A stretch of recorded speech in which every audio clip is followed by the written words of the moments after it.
We live here. Okay, good. All right. Get ready to Rumble! Rumble! All right, cool. Looks like we are live. Am I? Get ready to live stream on Rumble! Cool. Let me go. Are we live on here or what? Let me double check, man. Let me double check. Hold on. Good dog. Good doggies, yeah. Fucking puppies.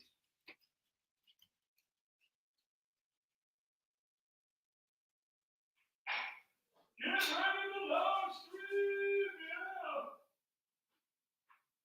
Get ready to live stream, yeah.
Hello?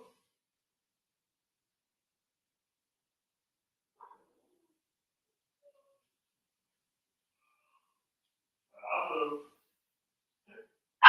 No, sir. No, sir, Bobby. No, sir, Bobby.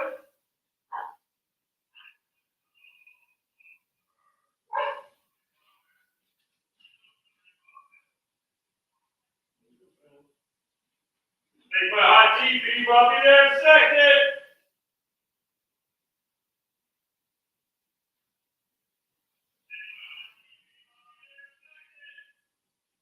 I'm tight. I see that cheese head.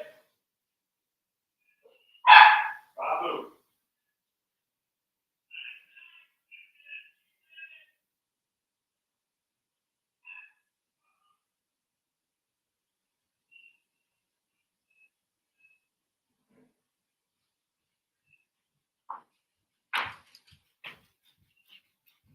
All right.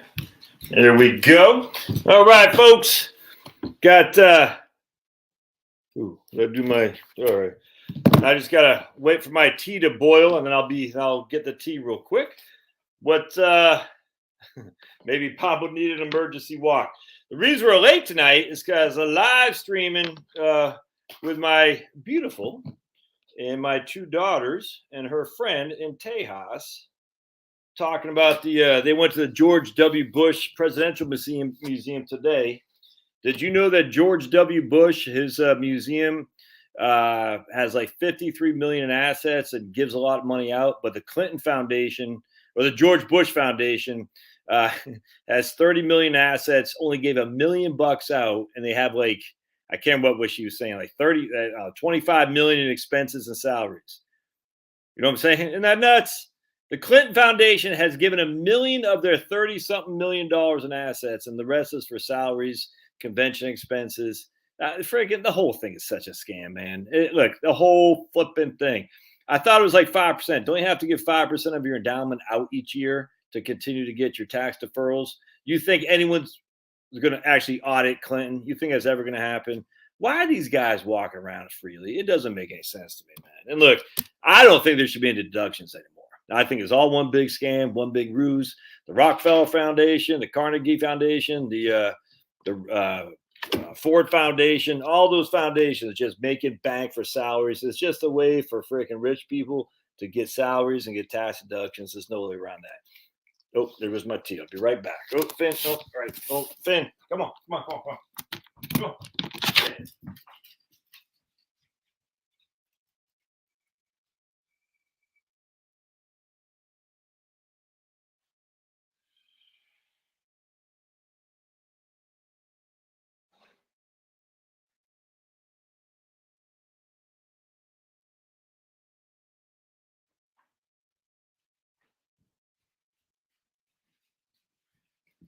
Thank you, natural gas. All right. So I wanted to share with you guys something before we get chatting here. Is that this is pretty interesting. So Denise did this freaking crazy research about the guy we talked about earlier today, the train driver who I don't have it here. No, I don't. Shoot. Who happened that he was the engineer of the Spirit of St. Louis, the Pensy railroad car that basically ran up on the group of Pennsylvania National Guardsmen and killed many of them, dozens of them. And so Denise, where do my reading glasses? I'm not prepared. All right, so Denise came up with some great info. All right, so here's what happened to this guy. All right, William Eller, that was his name. All right, and what happened to it? What did I do with it?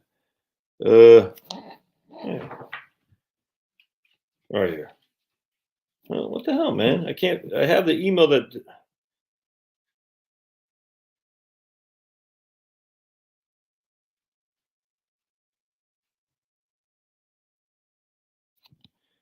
Well, turns out he was actually a hero. I don't know what happened to the email I had. Turns out he was actually a hero. That he didn't fall asleep at the wheel, according to the narrative that came out. And I happen to think this is probably legit. That the first stop sign light basically didn't go off. Basically, it said keep going fast. The second one, when he got it, basically went off, and it was too late because he was flying at like 70 miles an hour. So he was able to slow it down. He didn't fall asleep. That's just all there's to it. He didn't fall asleep. He was able to slow it down to about 50 miles an hour or so, but it was just too late, man. He didn't have enough time or energy, but he tried like crazy. And if he hadn't slowed it down, a whole hell of a lot more people would have died. If he would have hit it instead of decelerating, if he just would have hit it at 70. So turns out he did not fall asleep. It turns out he was not at all an old man who couldn't freaking do this anymore. It just pisses me off because the whole point was here's a guy whose name was being sullied because people didn't know the real truth of the matter. And so what happened was he did do a good job in slowing the thing down. It was a faulty equipment of the train tracks that led to the killing of all these people. It had nothing to do with him. According to what Denise was able to find out. And I actually tend to believe that. It didn't make sense. I said, why would a guy who actually took pride in being an engineer also just fall asleep? I mean, he's an experienced engineer. Probably, no, I don't think he was. He might have been on prescription, but I don't think he was. At least he didn't fall asleep, man. He didn't fall that we can see. It doesn't make sense. Like, why would that guy just all of a sudden fall asleep? He's been an engineer for freaking many years. He had never had an issue. Then just one day he just fell asleep. I said, the only way that would happen is if he took prescription drugs. But it actually turned out he did not fall asleep. Again, most likely that the faulty equipment was bad. It's almost like you got to wonder why did that narrative get through, as opposed to saying the railroad had faulty equipment which killed these men. Why? I mean, I don't know the answer. I just know it's again kind of like Richard Jewell's story. The FBI, what I'm saying, freaking set this guy up. How many other people have they set up? That's my concern. Not just the FBI, but how many other people have we heard? Like Napoleon, was he tiny? No, he wasn't tiny. But Napoleon was actually kind of big relative to the regular people in his time. There's no such thing as the Napoleon complex. Napoleon was not small. He wasn't. He was actually probably average, if not a little bit larger than most French people in his time.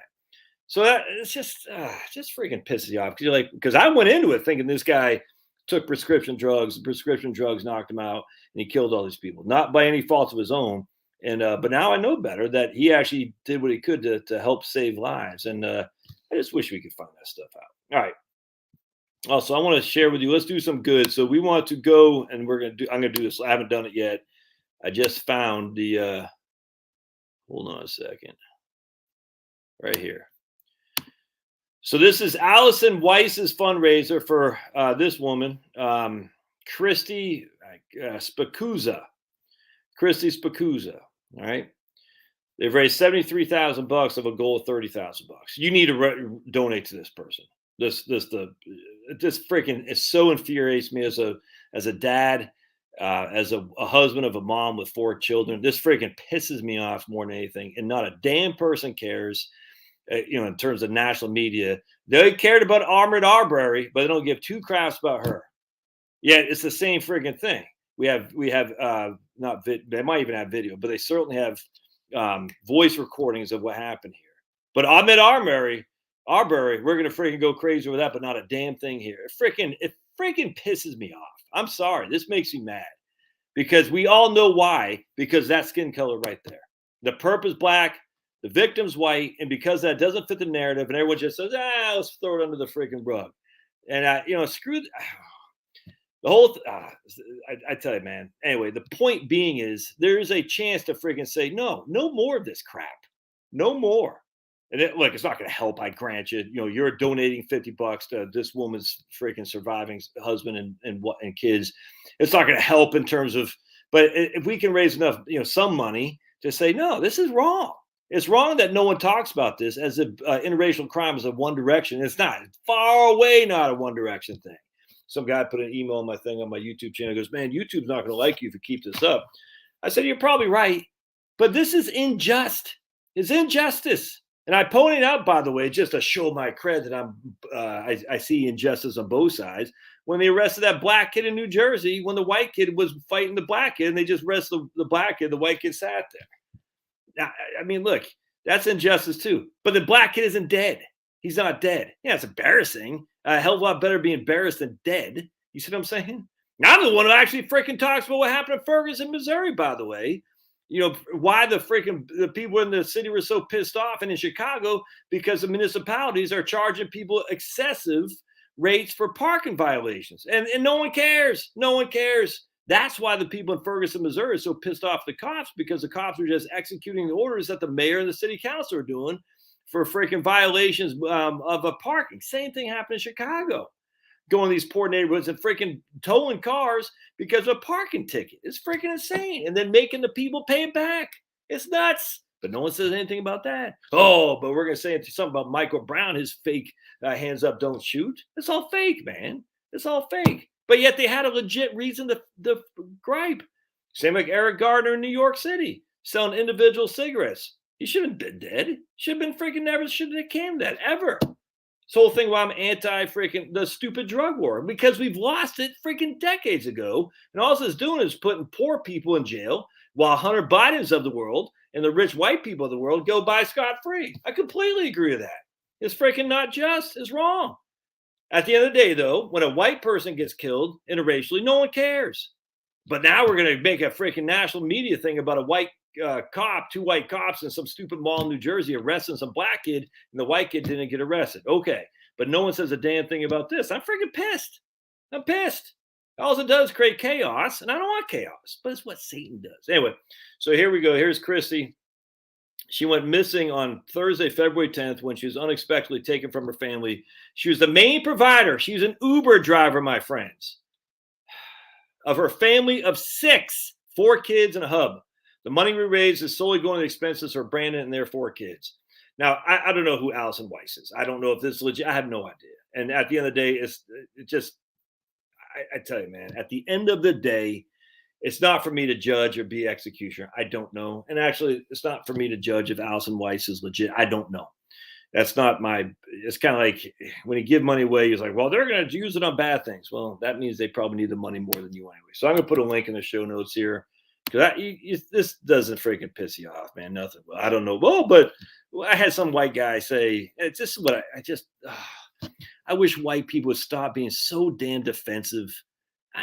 Just stop. Stop it.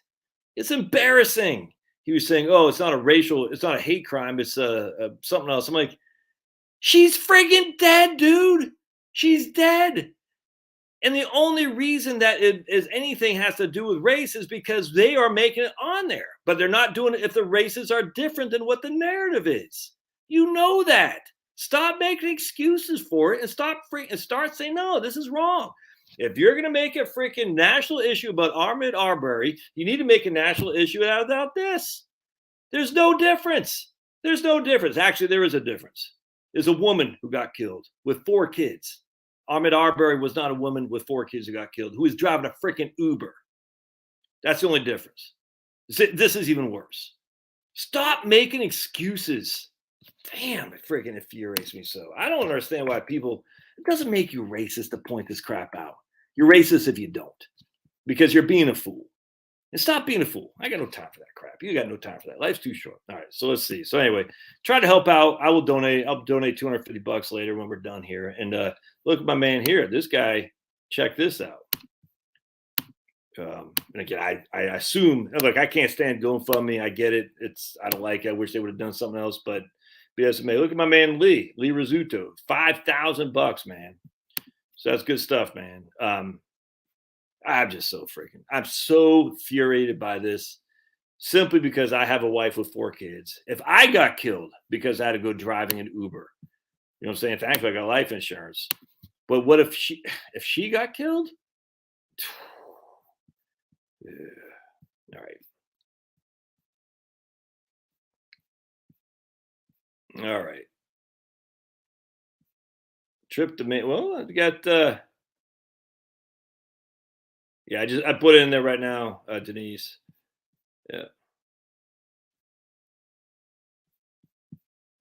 Yeah, I like Rob Berger. I don't know him, but I've seen his videos. He takes issue with the bucket strategy, and he's right there. If you look at conventional retirement planning, I don't think that. I think his article leaves his video is good. He had what's wrong with the bucket strategy. I think there's some good feedback in there. I just disagree inherently because I think he's looking at it from a perspective that, in my opinion, doesn't make sense. Ooh, I'm gonna give you a big video to do tomorrow. Big one. This is gonna rock your socks, man. I can't wait to do this. I almost did it on my walk today, but I'm not gonna. I want to do it in front of the computer where I have my thoughts in my head. This is gonna be a huge video tomorrow. Woo! I can't wait to do it. You'll be like, damn, dude, you're nuts. It's nothing.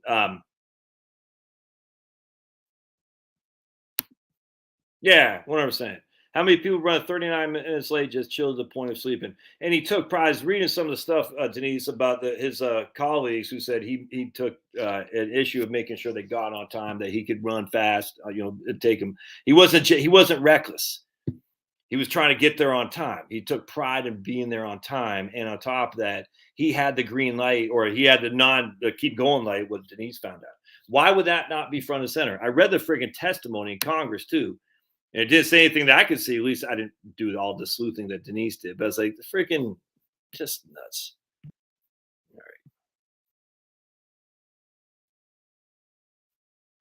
All right. So maybe I'm just in a pissy mood today. I don't know.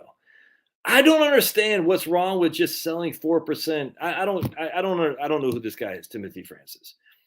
What is wrong with just so talking to a lady yesterday, nice lady, and like a lot of people, she goes, I don't want to touch my principal. Hold on just a second. Oh yeah, they took Michael Yon off of GoFundMe. It was a GoFundMe. Michael YON. They took him down from GoFundMe. Yeah, so here we go.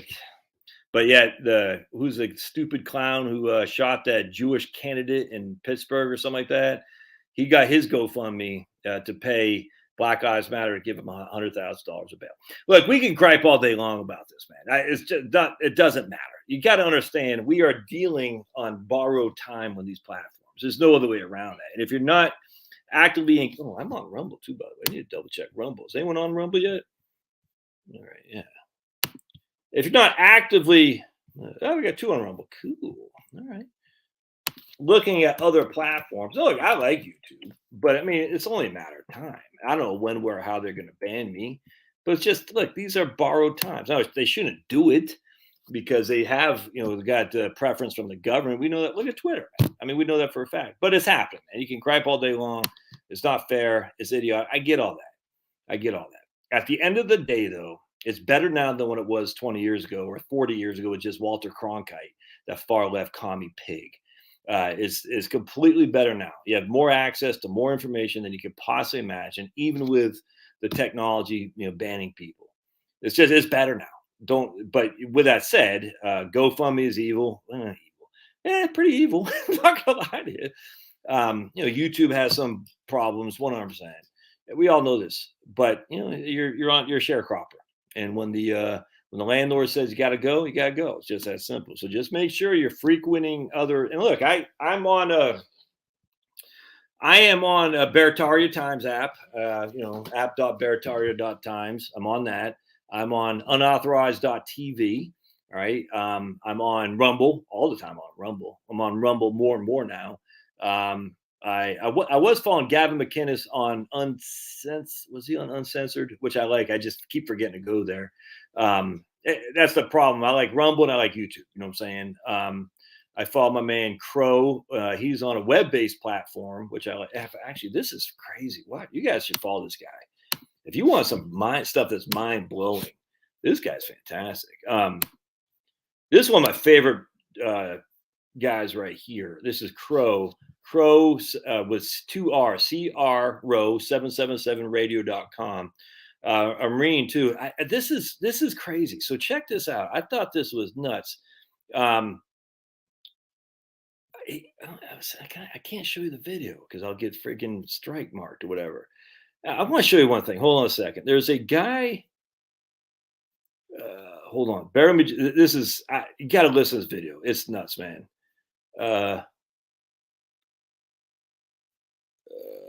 Hold on just a second if I can find it. Right here, my man Kirk. I don't know who this guy is. He says, "Oh wait, that's not what I was trying to." Hold on a second. Man, I'm not gonna be able to find it. Yeah, shoot. All right. So what happened? He's talking about when they built the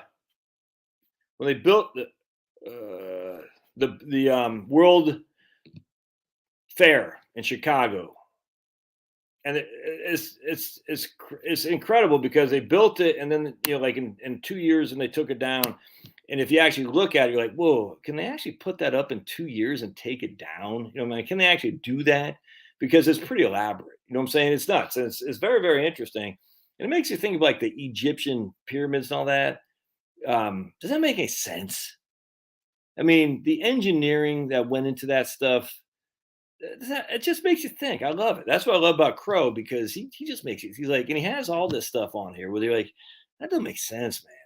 Anyway, I'm butchering his thing. Let me just put it up there. I'll put you a link. I love this. I can think about this stuff all day long. It's incredibly interesting. Just real quick. Where was I going to go? I wish I could find that one thing. I've seen these buildings up close. I've seen them pre-business because they're no one's their school. Oh, yeah. All right. Yeah, I can't remember. It's too bad. I wish I could find that quote because it was fantastic. I just can't remember off the top of my head. All right, let me put up a link on the show notes so you can you can read this for yourself because it's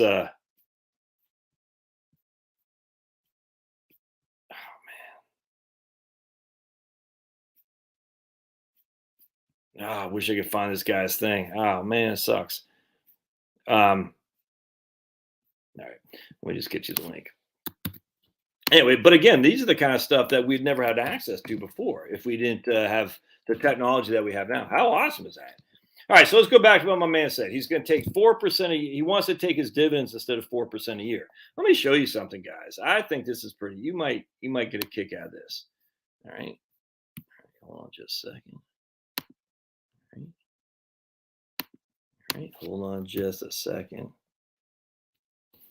All right, you're not going to get that on dividends right now. You're not. I mean, you're just not gonna. And so what we're going to do here is, let me go to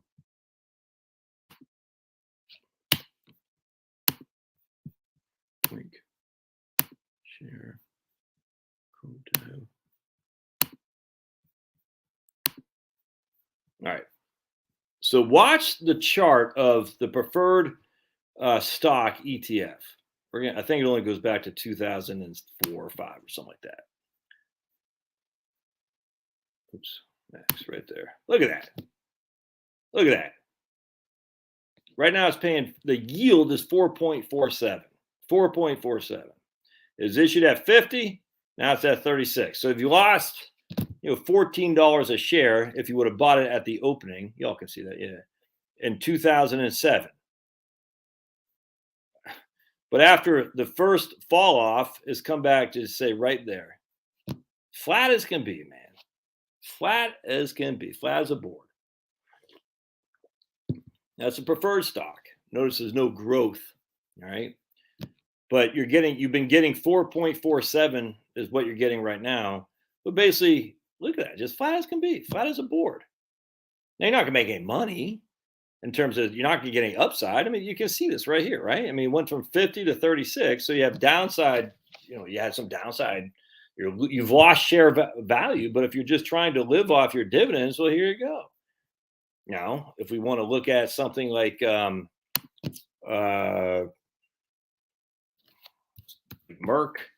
gonna do another video on Merck tomorrow because it's very, very interesting. And look, you can see if you look at dividend payouts. And does this show dividend payouts? Yeah, it will. Hold on a second. Yeah, what happened? It's not giving me a chart. All right, well, let's go to distributions. Okay, so here's Merck. So we have, I mean, it's choppy, but okay, so it's choppy. So he started in 1985, is at 278, and this is adjusted for splits and whatnot. I can't remember if they adjust for dividends here. I just can't remember. Anyway, now it's at 76.37. I'm going to do a video more on this tomorrow. I've been researching this quite a bit. I'm very excited to bring this to you. All right, so we go from 2 something in 1985 to freaking 76.37. So you can see quite a large difference between price over the course of history, and lots of upside with some pretty significant downside, choppy. But if we go to historical data, and we're just going to go to dividends, what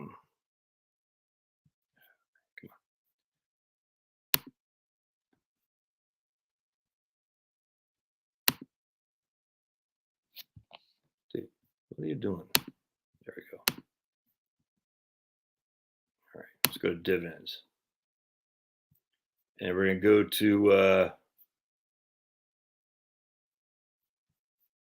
let's go to max. There we go. All right. Everybody still with me here? Did I lose everybody? Hey, cool. Got some people on here. I want to go to max. And right there, apply. All right. Let's see what we come up with. All right. So right in the year of 2021, we made, I cannot stress how important this is. 62 plus 65 plus 65 plus 69. All right, so what we do, my friends, is we take, drive my calculator, we take, I am not prepared. Oh, I got right. I'm using it. Man, I'm going nuts. We take the $2.67, 61 cents we got in dividends. That's the actual dollar amount. Divide that by the 76.37 is paying now. It's not the true yield because, what was the dividend? What's the price is paying when it paid 69 cents? I have no idea. I frankly don't care. But anyway, so this would be saying our trailing 12-month dividend yield based on current price divided by the last 12 months of actual dividend. Hope that makes sense. So the last 12 months of actual dividend is literally just that simple, man. There's nothing fancy about this at all. It's $2.61. We add 20, right, 0.4 times, all right? $2.61, divide that by this price right here, 76.37.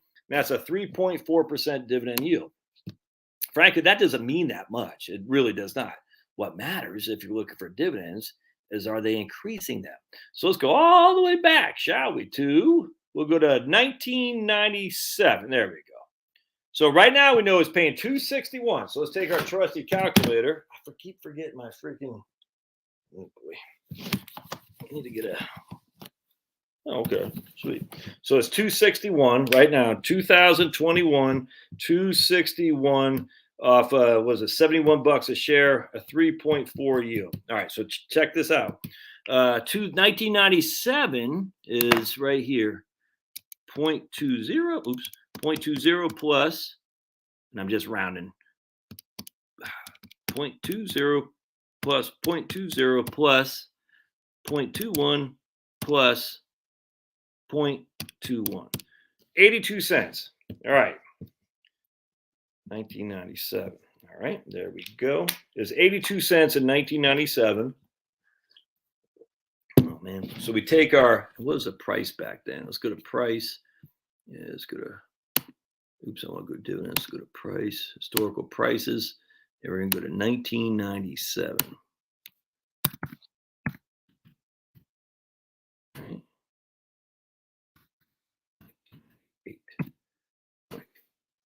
I love this stuff.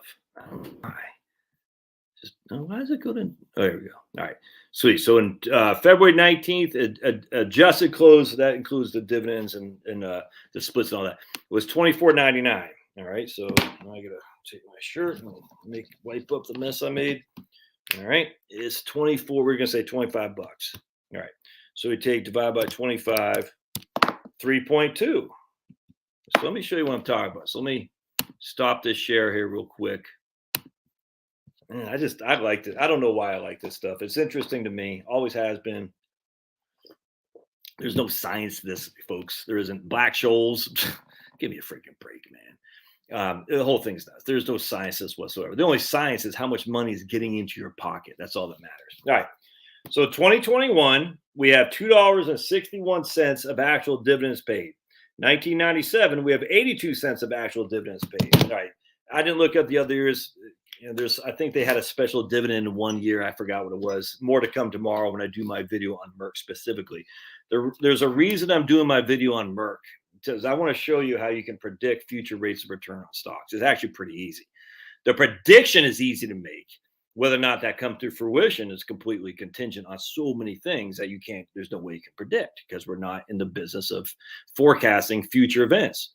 So because that, you'll always be wrong, but you can get a real good gauge of why you think something should happen with stock prices. Bonds is easy. Stock prices, you're like, well, given this and given that, this should be that. And that's the best you can do. All right. So basically, we're going to say we started in 2000, in 1997. So 2021 minus 1997, that's 24 years. So we're going to do N, number of years equals 24. Present value is plus minus 0.82. Future value is 2.67. Zero payment. All right. So this is what we're going to do. That's how you figure this out with your trusty calculator. So N is 24. And then we're going to go present point. We go plus minus 0.82 is present value. Zero payment. 2.61 is future value. Compute I. N 24 is N, zero payment, plus minus 0.82 present value, 2.61 future value. Why does it give me an error? Oh, do I got to do, it does not let me, there we go. Yeah, okay. There we go. 4.94%. That's what the dividend increase has been. It's averaged 4.94% a year dividend increase. All right. Use my t-shirt to wipe this. That's why I'm white trash. White trash Josh. All right. So we got 4.94% dividend increase every year. All right. 4.94. That's dividend. That's supposed to be dividend, not GW. All right. Now the stock, on the other hand, went from 25 to 71. All right. I don't like doing that because it's been. The stock, on the other hand, went from 25 to 71, but I can't remember off the top of my head. I think it is adjusted for dividends. Let's just do that anyway. So 25 to 71. 25 is present value. 71 is future value. Zero payment. 24 years. So the stock has averaged 4.4% a year going back to 1997. So actually, let's just bear in mind, this will make sense here in just a second. 1997. All right. And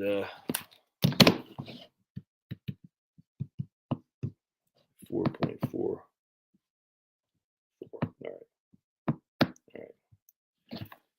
right. So we're gonna go. Let's go to this will make sense. All right. Share screen. We're gonna go to Portfolio Visualizer. All right. All right. We're gonna go to Merck. We're gonna put 10,000, 100,000 bucks in Merck from 1997 to the end of 2021. There we go. Right. There we go. All right. So let's see what annualized portfolios will be. So the Merck stock has averaged, what have we got here? 6.46%. Okay, well, there you go. So it's averaged. So I had it down for 4.44 plus 4.94. So I have it should have given us a 9.385, but it's only given us 6.46. So the dividend increase in Merck stock over the last 24 years has accounted for 2/3 of the growth of the portfolio. That's crazy. What's Merck's PE right now? Let's take a look. So bear with me just a second. Merck's PE, is that on there? Oh, isn't this stuff fun? Don't you love doing this stuff? All right, so Merck's PE is at 1487. All right, so it's got a pretty low PE, relatively speaking.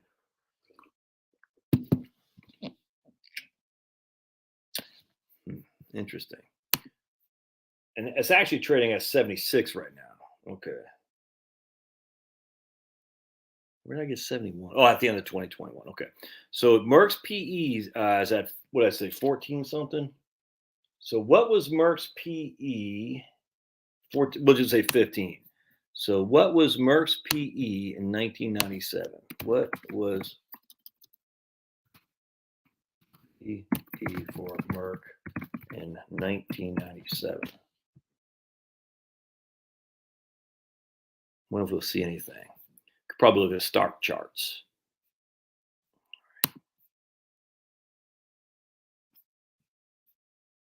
I don't want that. Can I go back to max? Hold on just a second. Yeah, I don't want a free trial. All right, hold on a second. Now we just look at the earnings. So let's just, I don't want to do that at once. Someone else to figure it for me. Jeez. All right.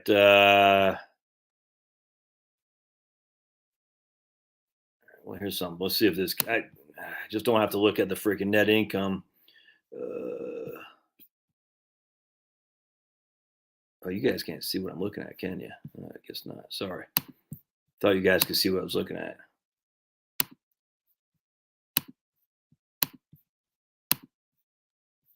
All right. Yeah.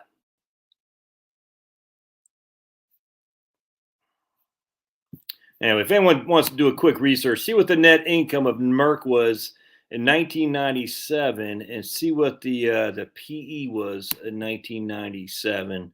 I guess we can look at stock chart here, newspapers.com. Okay, here we go. We're going to look at financials. Look at the net income. And this is going to go back to 1997.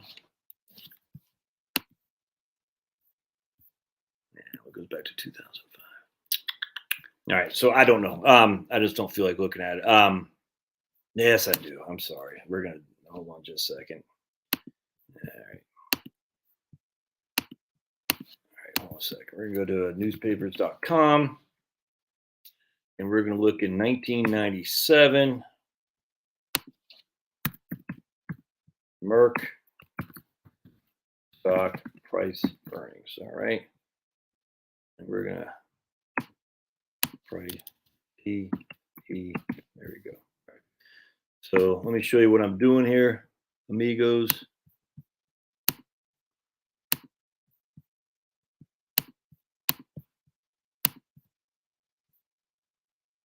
All right.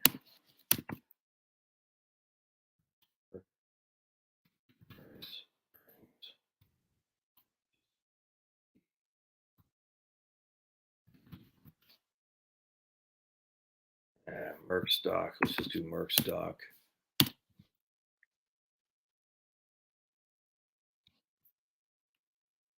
All right. Okay, let's see. In April 1997.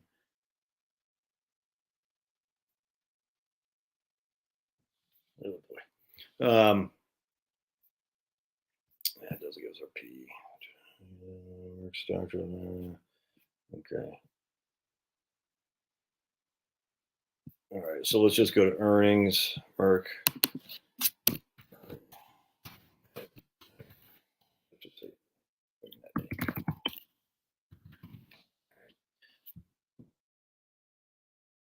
Oh, I got to go back.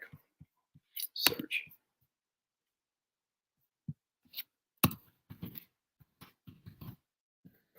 Merck. I'm going to have let's see if anyone got any numbers for me here, because you guys can do the research too. Anyone got anything? Anyone got anything?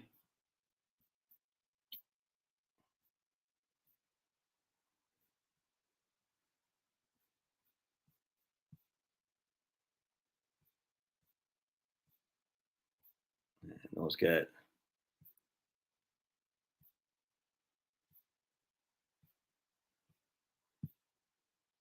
Yeah, no one's got numbers on. Yeah, banks are closing tomorrow. Run on banks. All right, let's see what we got. I'm not gonna be able to figure this out off the top of my head, so I'm gonna embarrass myself. Don't care. We're gonna find it anyway. As average. All right. That's not what I was looking for. All right, forget it. Yeah, it's too bad. I'll find it. But anyway, the point being is, at the end of the day, if the price to earnings ratios go up, that means the valuations have increased relative to earnings. The price to earnings ratios go down, that means the price to the valuations relative to earnings are lower. And as such, what happens here is you have a stock like Merck that basically gave us should have given us about a 9.5% year-over-year return since 1967, 1997. Instead, only gave us about 7% year-over-year, which means the PE ratio, in my estimate, was probably higher than 14 it is right now. Hope that makes sense, because you have appreciation, or you have low price to earnings ratios, high price to earnings ratios, the dividend yield plus the actual the earnings growth, because the earnings growth was actually pretty good, 4.94, right in line with my 5%. The dividend yields are pretty good at 4.94%, increasing in dividend each and every year, man. You can't shake a stick at that. And on top of that, 4.44% earnings growth year over year. So you add those two, that's what you should get, minus price appreciation or minus price suppression, however that is in terms of what you are willing to pay for $1 of earnings. That's pretty interesting. So going back to my man here, who says you should take 4%, instead of taking 4% a year off, just buy the dividends. You got to reinvest the dividends. That's the whole point, man. You've got to reinvest the dividends. And people are going to say, no, it's not the same thing. It is the same thing, because what happens is, with your preferred, let's just go to, hold on a second. Let's go to, we're going to go back to Portfolio Visualizer. And people don't understand this. I really, really wish they would. A growing dividend lifts all boats. All right. That's just all there is to it. A growing dividend, a rising dividend, it changes everything, man. When you just have one, where am I at here? There we go. So let's go to PFF, and we're going to put $100,000 in there. We're going to go to PFF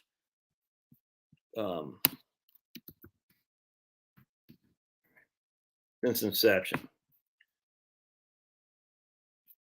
All right. So here we haven't taken anything out. Not taking anything out. We start with $100,000, and now we're at 217. Wow. Whoop-de-doo. You doubled your money in, what's that, since 14 years. That's nothing, man. You know, it's a 5.69% rate of return. But that's without touching anything. Now we're going to start pulling money out. Cash flows. We're going to withdraw 4% a year for simplicity. Oops. And we're going to adjust it with inflation. 4% a year annually. Yeah, there we go. And we want to adjust with inflate rebalancing annually Where's the inflation thing? All right. Let's see what we come up with. We got inflation. All right. So here, look at that. I mean, just like I showed you, you're just basically, I mean, you're up to 123. That's it. Your goose is cooked. And then if we put inflation on, where's the inflation thing on here, man? Good year today, end year, cash flow.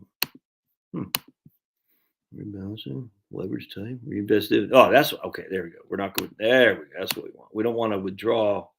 We don't want to reinvest dividends. That's we're going to take the dividends out. That's exactly what I want. So watch what happens when you take the dividends out. You're at $90,000. You're 10% down from where you started. How many years is that ago? 15. And yet, what's the inflation rate been? If you look at inflation, I'm not sure if it gives us a thing to look at. Inflation. What if I could benchmark? Can we benchmark against inflation? Let's see. I want to benchmark against inflation. How do we do that? Don't know. I'm not sure how to do that. All right. I used to, weird. But anyway, so I don't know how to benchmark it against inflation, but if you got a 2% inflation, $100,000 at 2% inflation, just to keep up with inflation needs to be worth, what do we got? What do you say? 13, 98, 99, 2000. Yeah, it was at 12 years. We're just going to say 13 years. 13 years. $100,000 present value, 13 years, 2% is inflation. It needs to be worth at least 130 to have kept up with inflation. So here we're at 2% inflation. So here we're down to 90. So we're 30,000 below inflation, and we're still only getting the equivalent of $4,470 a year on our portfolio. That doesn't get the job done. That's why I can't stand this idea of just living off the dividends. I don't like it. I don't want to touch the principal. Your principal will never grow. And I don't get what's wrong with touch the principal. Anyway, so whatever. You do you. I don't care. Growing dividends is the only way to go. 100%. All right. See what else we got here.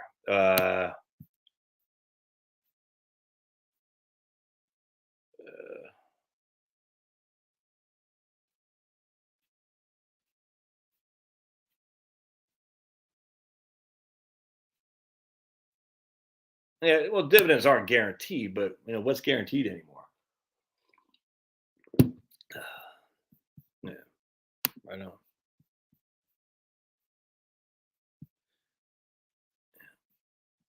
Trip to Maine, where to go, what to do. Man. For me, I just like sitting out there smelling the salt water, man. You know what I'm saying? I love it.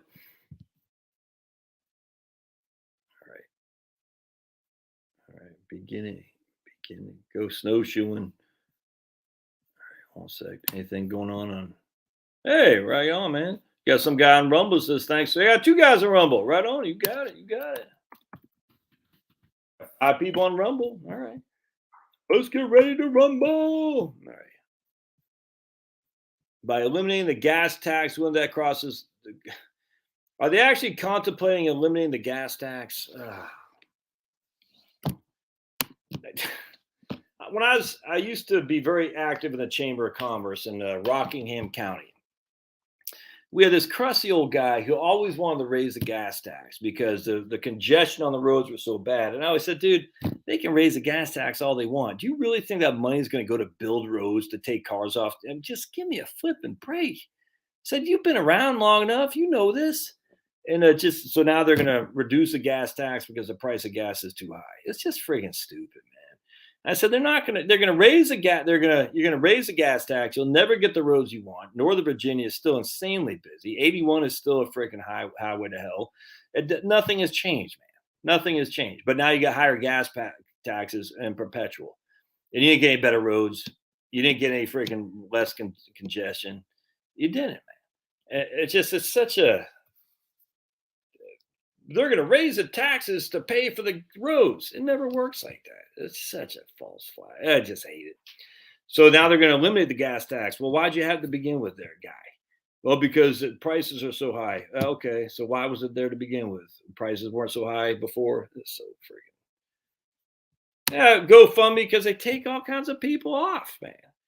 They do. They don't like you, they're going to take you off. Tons of people on GoFundMe, they taking money. We raised all kinds of money for my man Turtle Boy because he was being falsely accused in a court in Rhode Island. He had to go fight, and we had to get a lawyer. It was a big First Amendment battle too, by the way. And we raised like $25,000 for him to fight, to basically fight on behalf of free speech. And GoFundMe took his thing away. But now there's a girl up in Maine, complete fraud. Had all kinds of stuff on GoFundMe, and GoFundMe didn't do a damn thing with that. She was, raising money for charity to help immigrant people and stuff. No. And GoFundMe didn't do anything. I won't be on TikTok until that. Won't be on TikTok. I like burger, but need caffeine sometimes with them. Yeah, I don't watch too many financial guys. I just, a couple of y'all have sent me his video on problems with a bucket, and I'll do another video tomorrow on why the bucket works. I haven't even read the article yet. I might do it. We'll see if I like the article. I like the bucket, man. I love the bucket. Cash, stocks, cash, bond stocks, cash. I just think it's freaking fantastic because it just has a peace of mind. You can manipulate it any which way to want and say it doesn't work as well. Well, what are we trying to solve for? Are we trying to solve for putting my head on the pillow and sleep easily? Are we trying to solve for maximize efficiency of my portfolio? And I always chuckle because maximize the efficiency of my portfolio, that sounds good on spreadsheets and Black-Scholes, but it doesn't work in reality, man. Reality is sleep. You need sleep. You can see I didn't sleep very well last night. Without my wife here, I kind of had some bad dreams. What's going on? So that's probably why I'm kind of pissy mood. I'm not sleeping very well when she's gone.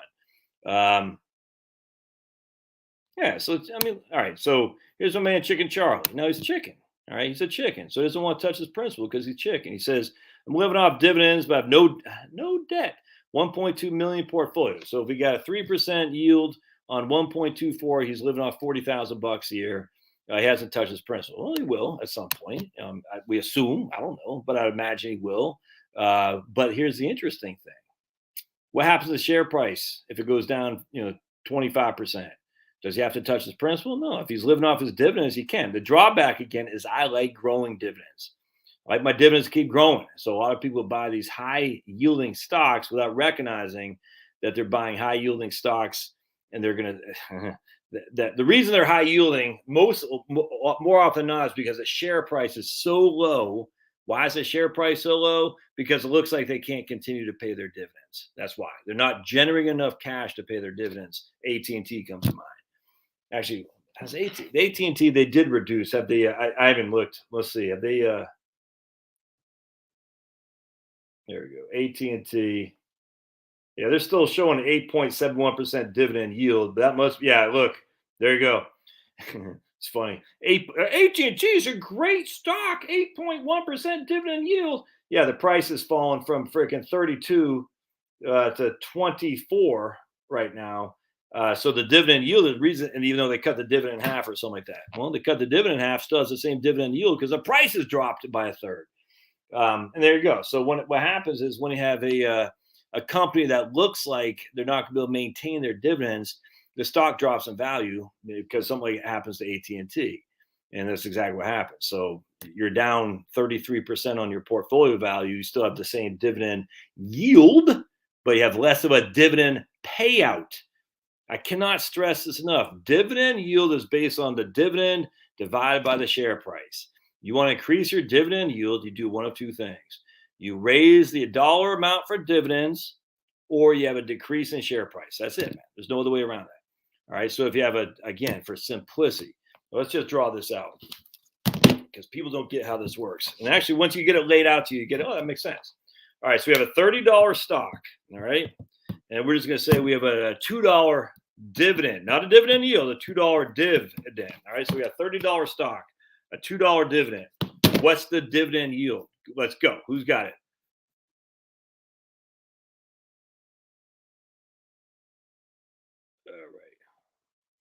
$30 stock, $2 dividend yield. Go. Who's got it?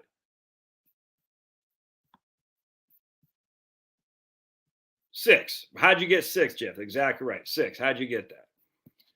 All right. 6%. No, it's not payout. Well, yeah, Dan, payout's a little bit different what I'm talking about. All right. So let's see if anyone can figure. But Jeff is right. Jeff B wins the interwebs for the day. All right. And so what you do to get your dividend yield is no different than a bond yield. Is you take the dividend. Oh man, got the wrong shirt. All right. You take 6, or you take 30 divided by 6. Or is it 6? Wait, which goes up top? Which goes up bottom? I can't remember. But you take 6 divided by 30. That's what you do. You take 6 divided by 30.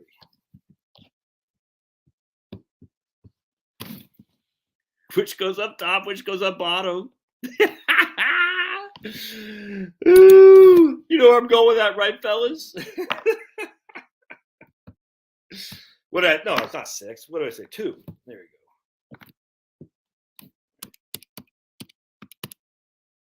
What the hell did I say? 30. Now I can't remember what I said. What did I say? $30 stock or 6.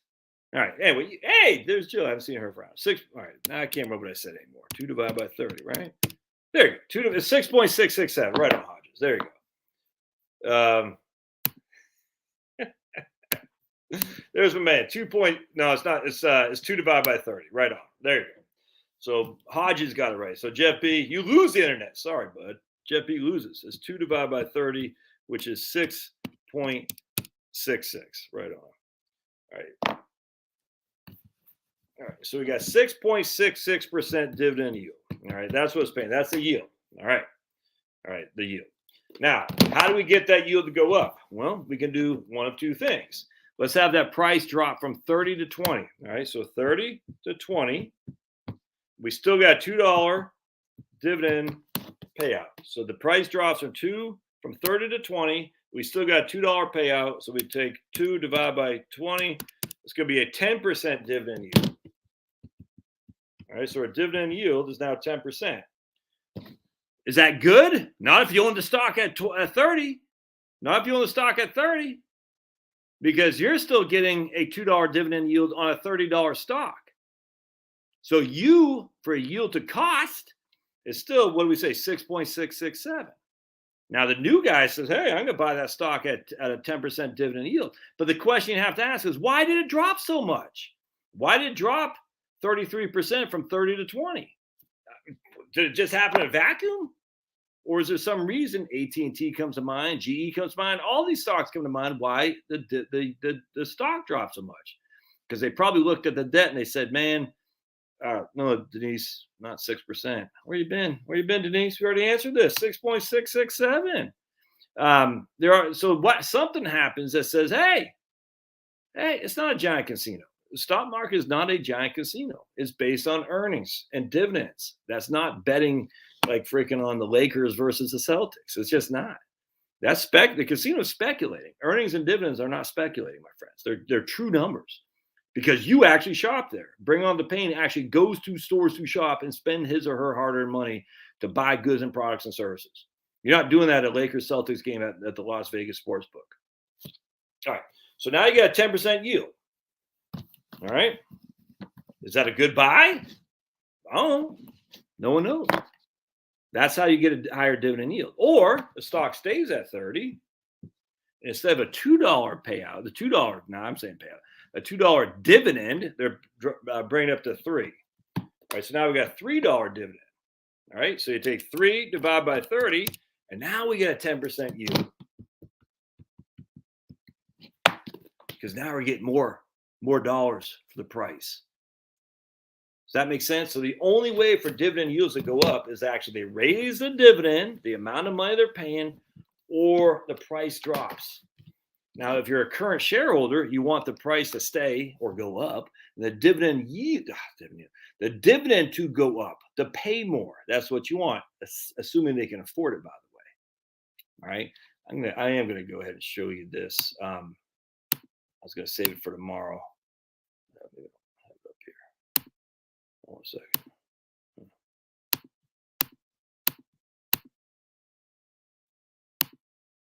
I guess I don't. Yeah. All right.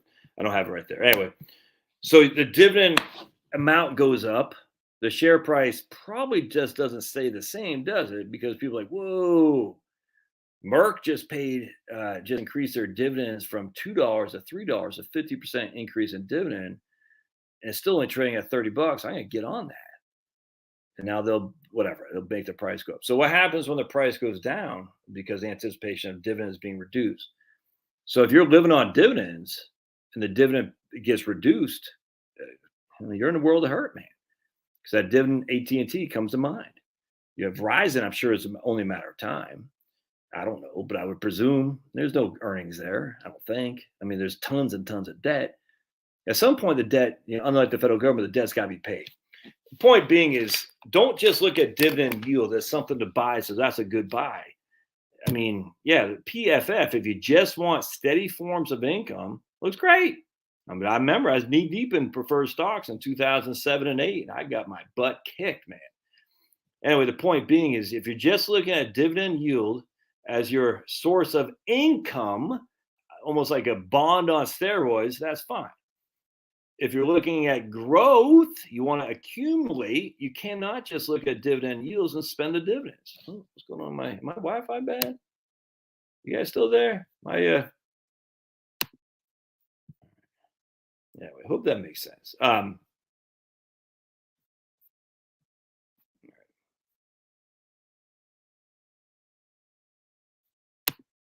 right. Yeah. So I'm gonna take this on tomorrow. I'm gonna take that on tomorrow. My man pooping while standing. I don't know why you named you. Looks like you got a hot lady there pooping while standing. Why the hell are you calling yourself that? Okay, poop, says Charles White. Charles White used to play for USC. Let's see here. He says his Schwab advisor recommended. Oh boy. He recommended waiting to buy any bond assets for 6 months or so because they're raising rates and the prices go down. He doesn't think that's so, because when the Fed actually raises the Fed funds rate, that's when the prices go down. The price doesn't go down until they actually pull the trigger. It doesn't go down at all until then. No one anticipates. They say, yes, we know you're going to raise in March, Powell, but we're going to keep our bonds till then. And then when you raise on March 4th, or whenever the hell the next FOMC is, then we're going to sell because the rates go up. Do people think this? Do people think like that? They've already telegraphed it. That's why the freaking yields went up, because the prices went down. Oh, and lo and behold, what have bonds been doing the last 2 weeks? Because of the Russian false flag. Let's take a look, shall we? Because don't forget, Powell hasn't changed his mind on the raise. Oh, look at that! Look at that! Look at that! Interesting, huh? The yields are dropping. In fact, the yield dropped 2.03% on Friday alone, which means the price has gone up. I thought no one liked bonds in high raising interest rates environments. Yeah, they don't like bonds until the world is on fire. And when there's chaos, everything is volatile. Everything is correlated. Everyone says, I want non-correlated assets. When there's chaos, everything is correlated except for government bonds. It's just that simple. The whole thing about modern portfolio theory, efficient frontier. I can't remember. Modern portfolio theory, MPT is so freaking stupid. Efficient frontier. I'm missing a third word in there. It's just dumb, man. It's just all, freaking data scientists and who'd want to be, they have physics envy, and the physicists have mathematics envy. And as such, everyone's trying to be out-math each other to show how legit they are as a hard science. The modern portfolio theory is stupid. Diversification is a free lunch. No, it's not. Explain that to me in 2008 there, guy. Explain how diversification was a free lunch in 2007, October to March 9th of 2009. There was no free lunch. There's none whatsoever. The only thing that was not correlated, because remember, non-correlated assets will flow differently in terms of various things. No, they didn't. They all got smoked. All got smoked in 2007, 8, and 9. You know what did not get smoked? Government bonds. Government bonds didn't get smoked. But Josh, you're not making any money. I'd rather not make money in government bonds than get smoked. Let's just put it that way. And you would too. You know that. All right.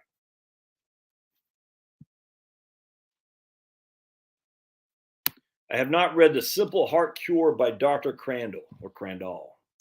I lost $25. I sent to the truckers GoFundMe. I did not know how corrupt they are. I know now. Interesting. Let's see if we got my man Denny Terrio. Remember him from Dance Fever? Remember Denny Terrio from Dance Fever? See, that's how old I am. I remember 1970 shows. Used to go to my next door neighbors across the street, and they'd have dance because we didn't have a TV. And I just remember Denny Terrio at Dance Fever at this guy's house. So what made you realize how corrupt the truckers GoFundMe? Oh, how GoFundMe is. Yeah, okay, gotcha. I gotcha. How corrupt GoFundMe is. Yeah, right on. I completely agree. All right.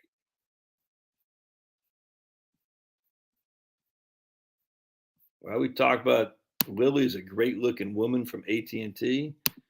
Oh yeah, that's that chick. I know what you're talking about.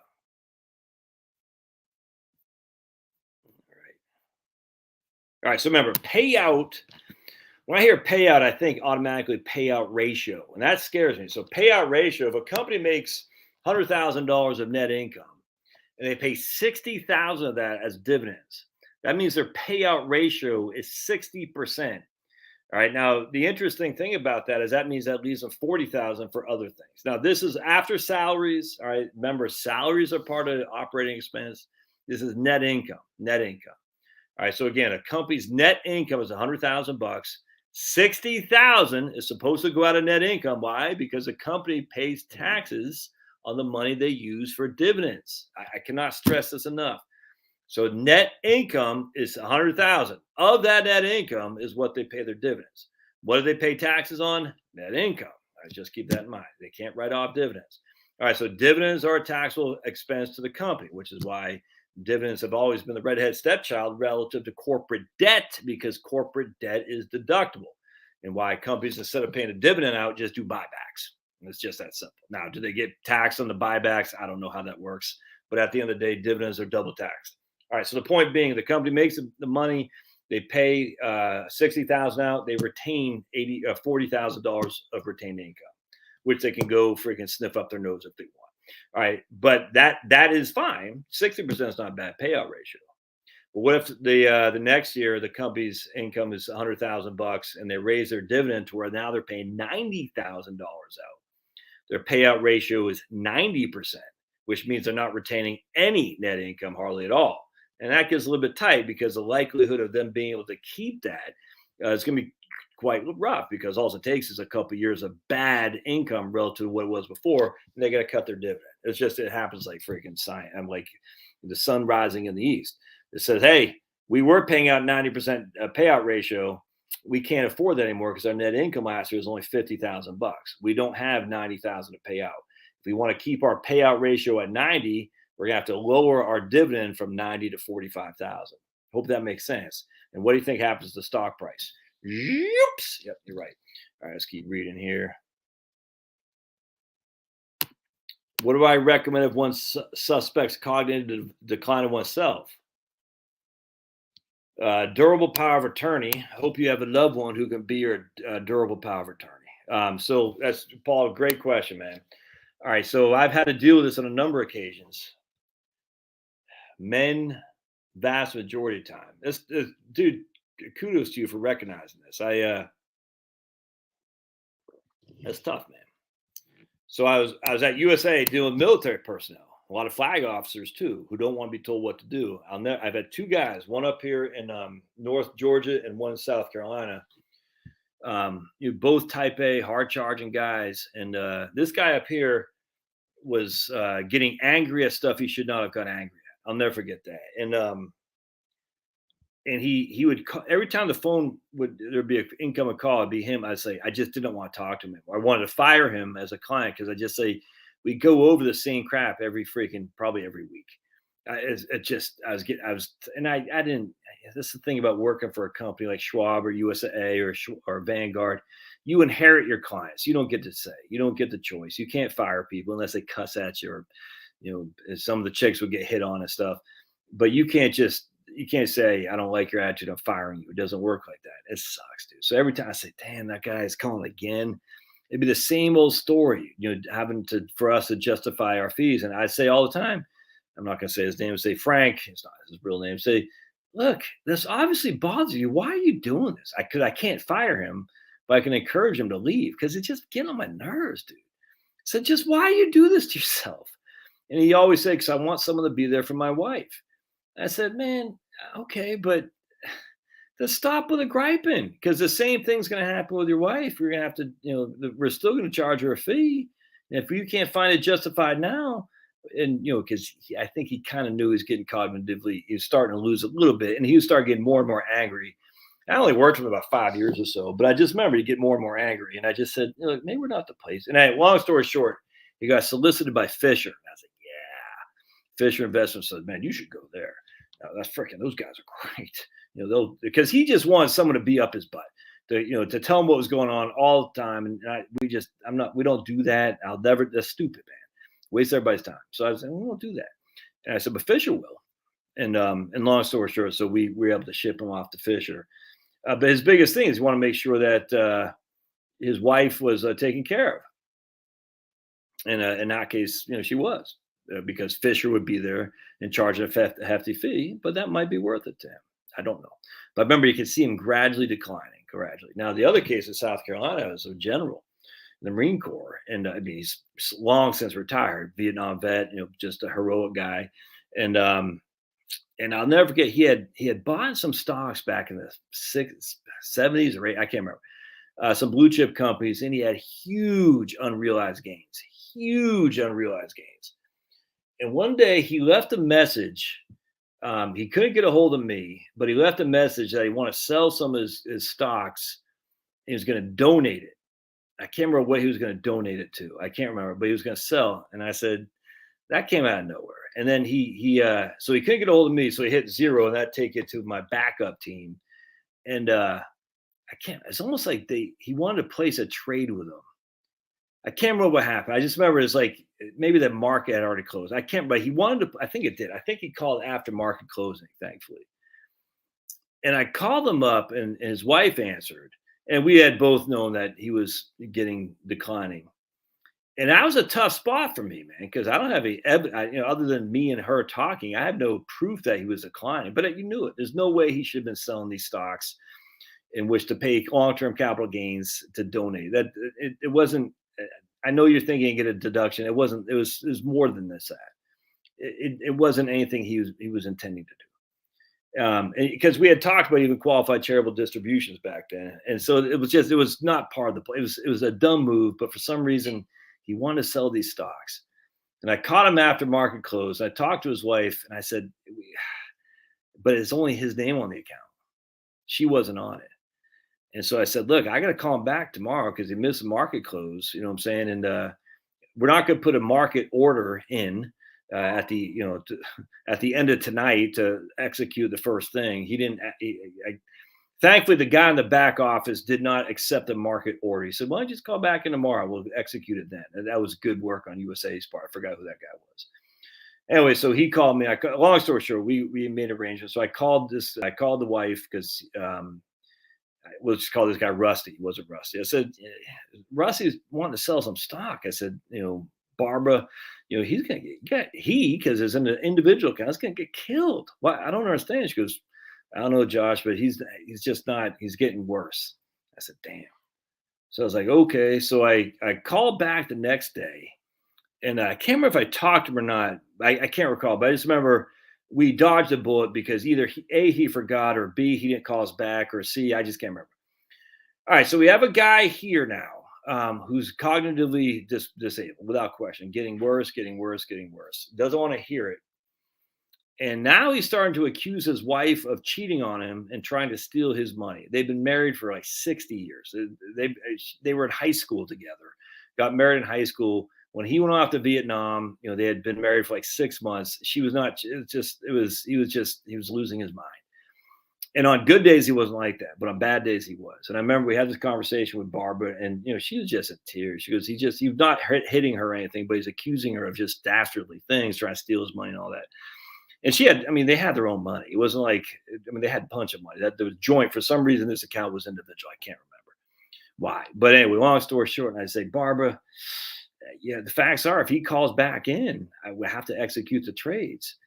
And I said, can we have a joint call with him one day to try to convince him to set this up in a revocable trust with an attorney? And she goes, I'll try. And she tried. And again, he was accusatory of her, saying, she tried to steal my money.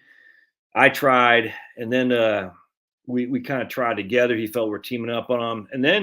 And then I was able to talk to him on one of his good days. And I said, Rusty, said, here's the issue, man. I don't know if you remember, but you want to sell these stocks, but I hate to say it, but the capital gain tax is huge. And when you die, these are going to transfer with a step up in basis. You don't pay any tax. And it was very important to leave some money to his children. I remember that. So you're not going to pay anything. Why would you sell it and you pay the tax when, you don't even need the money, and you can use the money from your IRA to fund whatever charitable entity you're trying to do? He goes, yeah, that makes sense. I said, well, the problem is that you called the other day to execute a trade, and thankfully it's after market close. And we told you to call back the next day during market hours, so because we can't take a forward order unless you put it on yourself as a market. And we cannot take a forward trade request unless you put like a limit order or something like that.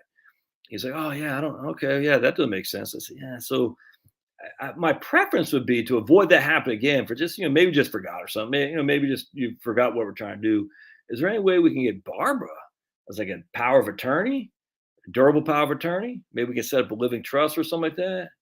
And it was just a good conversation. And then we got an attorney in South Carolina to kind of coordinate with that. And they got that set up. And so if he ever called back in, we had in the documentation I think we ended up putting in a living trust. Ultimately, I think we did a living trust as opposed to just the power of attorney. And if he ever called back in, the trust said, make sure you call Barbara as well. And I don't even think he knew what he signed by the time that happened. And theoretically, he could have get stolen from for sure. But it was bad. And going back to my man Paul here, who's acknowledging that he has some cognitive decline. Hell, Paul, I think about this all the time. I mean, I'm 51 years old. You know what I'm saying? And I mean, I forget words all the time. I know it's getting older. I get it, but it scares the living hell out of me because I've seen a lot of it. It sucks. I've been working with clients since 1998, and I hear about Alzheimer's all the time. It friggin' sucks, man. It scares me to death. The idea of sitting there, not even knowing who my wife is. It scares me to death. I was talking to someone the other day who was just, sharing me. I was like, damn. Anyway, so the point being is, I don't know if you're married, Paul. Let's see if he's responded back here. I don't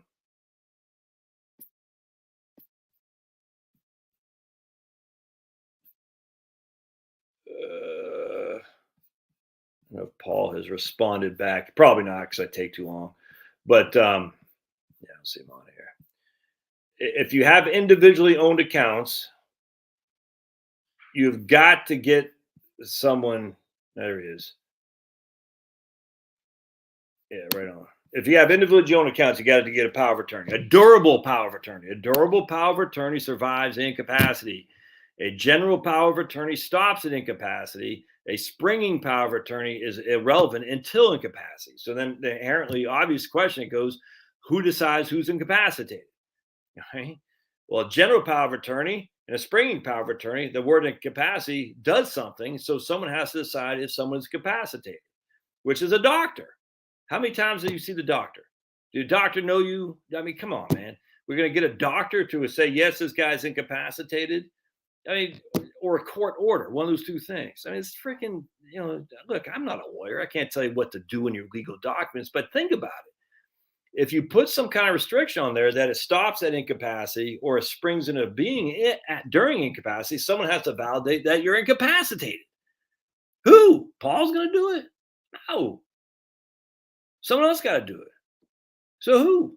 My wife? No. I mean, maybe, but I highly suspect that won't be in there, because if that was going to be in there to begin with, you'd have a durable power of attorney that's effective immediately. Now, remember, my wife is a durable power of attorney on my very small accounts that I own individually. So my wife, she's telling me she's in Texas. What's up, Doc? You hearing me? What? Are you hearing me? On speed. Well, I thought you were laughing at me. So my wife reportedly is in Texas hanging out with her best friend, Melissa. But maybe she's with a pool boy, huh? I haven't checked my Schwab account. Maybe I need to go to Schwab and see if Charlotte's zeroed me out. And like she probably should have, because as much as I put her through, she was, like I said, I'm worth a hell lot more dead than alive. That's a drawback of a durable power of attorney. In theory, in legality, you're assigning to somebody, your attorney in fact or agent, to act on your behalf as if they're you. Like when my mom bought a house down the street from us when we lived in Virginia, she assigned me a temporary limited power of attorney. That's what it was, a limited power of attorney.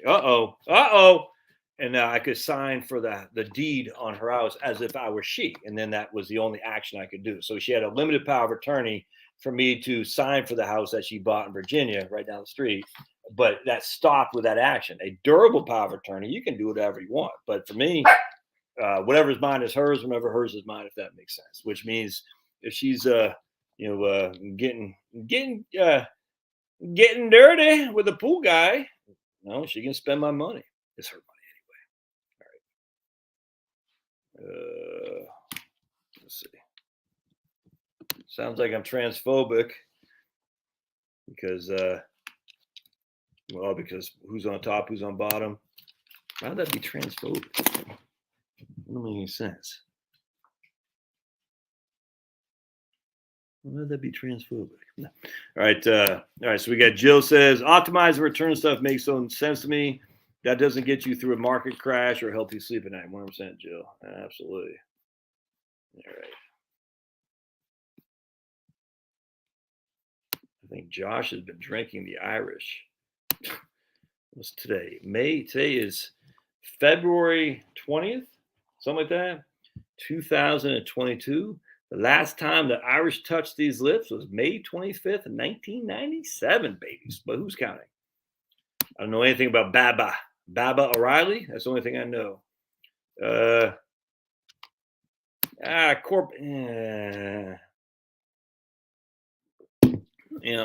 Corporate trustee.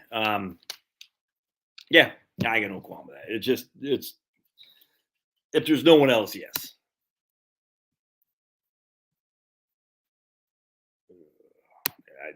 I just look, man. The trust department at a bank. Let's just put it this way.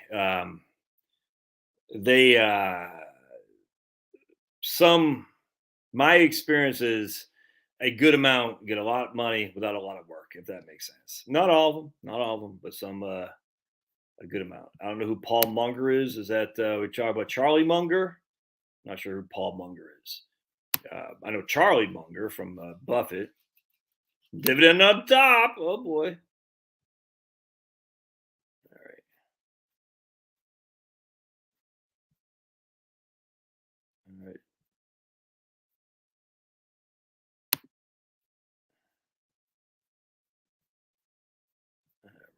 Let's see. 5 times 5, good buddy. BP dropped theirs 50%. Wells Fargo dropped theirs 90%, but stock doubled since. Well, that's the issue. Sometimes it goes up in value because they're saying, hey, you couldn't afford to share the dividends. As such, this will make you on higher ability to pay the minimal dividends that we have. Anything can happen. The idea is when the stock starts looking that it cannot afford the dividend, you're going to see a stock decline. That's just all there is to it. Not all will happen all the time, 100%. But think about it. You buy a stock for the dividend pays out. They have to drop the dividend because they're not making the money. That's not a good look. It's just not. I don't know if I say most estate planning attorneys are sellouts. What does sellout mean? But I will say, speaking about Wellington, so I was working with a guy in Wellington Funds who worked with Wellington, not the Wellington Fund, but the Wellington Investment Management Company out of Boston. And, just a great guy. I enjoyed him very much. Soft-spoken, not a flashy guy, just exactly the kind of guy you'd want managing your money. And it fits perfectly Wellington. And he had high net worth. He had, $20 million. He's about my age. It was probably 10 years. Probably probably 8 years or so ago. But he's worth 20 million bucks then. He's probably worth 50 million now, if not more. Good guy though. Anyway, and he had like 4 kids. He's good old fashioned Northeast Yankee Catholic, if the Irish Catholic, if that makes sense. Anyway, long story short, so his stuff was jacked up, estate planning wise. So I did some research on various Boston attorneys that we could use via USAA, and we got one. And this guy, just such a freak, and he was a white shoe guy, what they call with the rich people.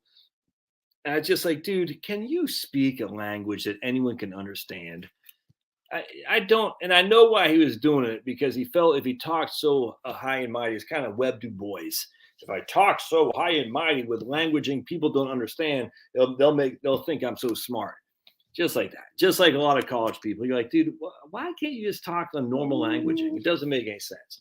If Pablo doesn't understand, then you're the fool, not Pablo. And I was pissed off, dude. He belittled this guy because he didn't ask for 2 seconds.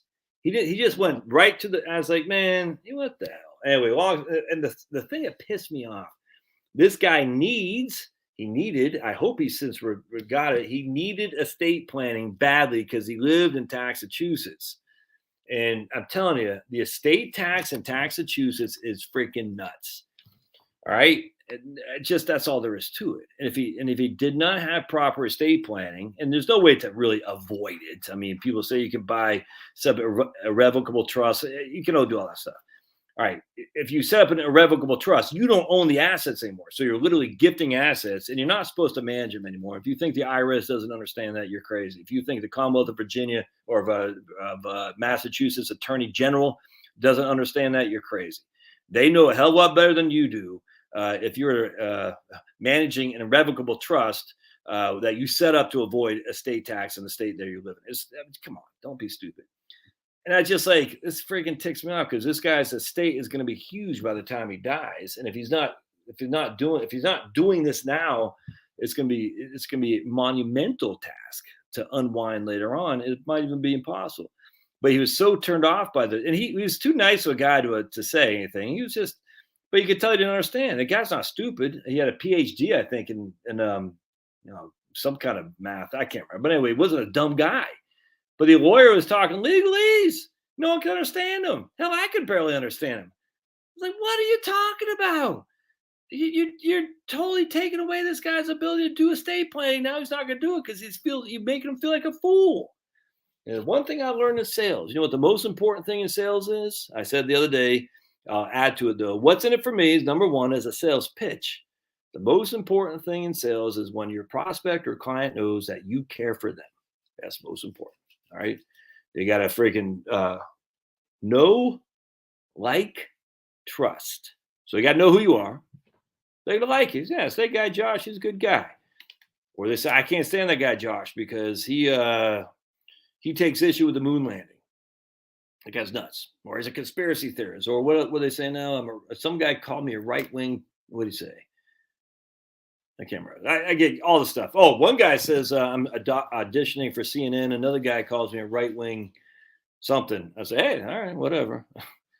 Whatever, man. I'm so beyond the left-right dichotomy anymore. It's mind-boggling. Anyway, so at the end of the day, they got no like trust you. So they got to know who you are. YouTube, you know who I am. You guys probably like me or else you wouldn't be here. Now, I'm sure there's 147 on you right now.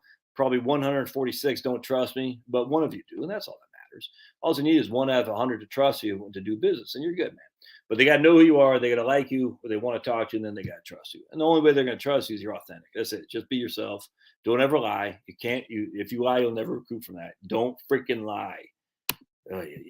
Let's see what we got on.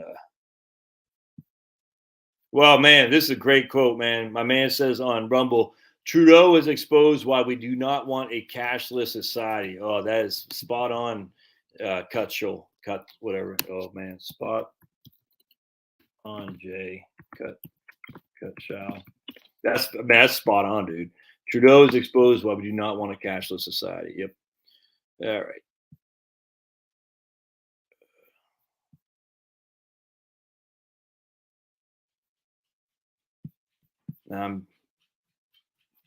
Someone says, I've always thought he was reactive, but I'm torn between buying the dip with equities versus I'm not sure what that's in relation to. All right. Oh,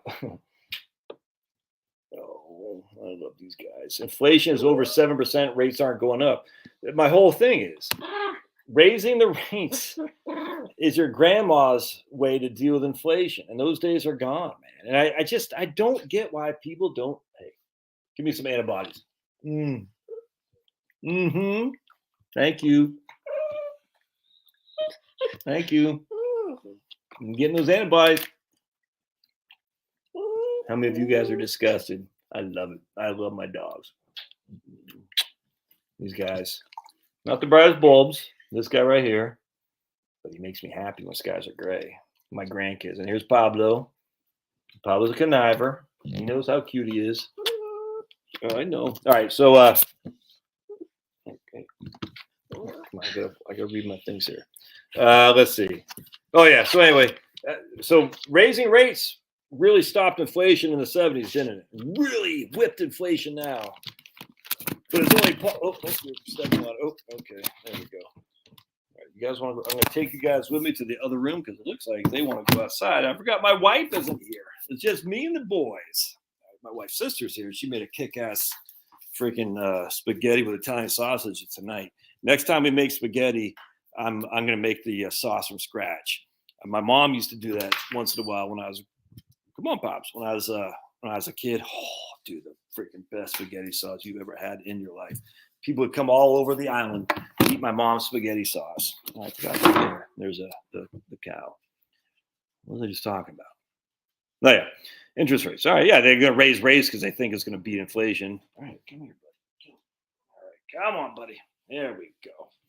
There he is. Look how cute. Everybody loves Pablo.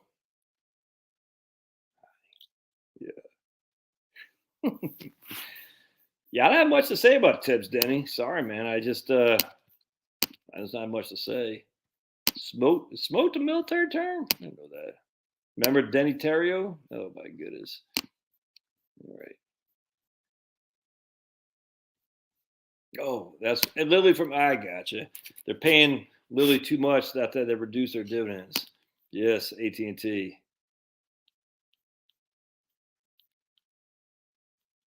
Oh, then my man Jay's on here and he's on Rumble. All right.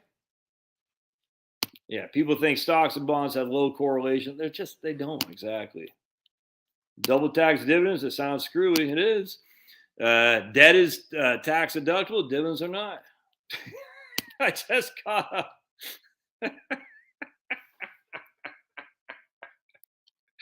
Oh my goodness, that is classic. Harry Chu just texted pooping while standing. He says Tesla is a bargain. This shares are so cheap, they're basically giving away the shares. I have no clue what Tesla's doing. Let's take a gander, shall we? I think it's down. I think anything that's NASDAQ heavy is down. Yeah, it's down to with 852. All right, so let's see. Year to date, this puppy's down from 1207. It hit a high of it's down. It's down pretty good. 1213 in November to 852 now. The thing that concerns me about Tesla actually is if you look, that PE ratio 174. So it's still nosebleeder, but you know what's that's interesting there? That PE ratio used to be 1,000s. And I'm worried that Tesla is going to go the way Amazon did, which is I'm worried because I'll look like the fool. And trust me, I can be the biggest fool there is. Here's Amazon's PE.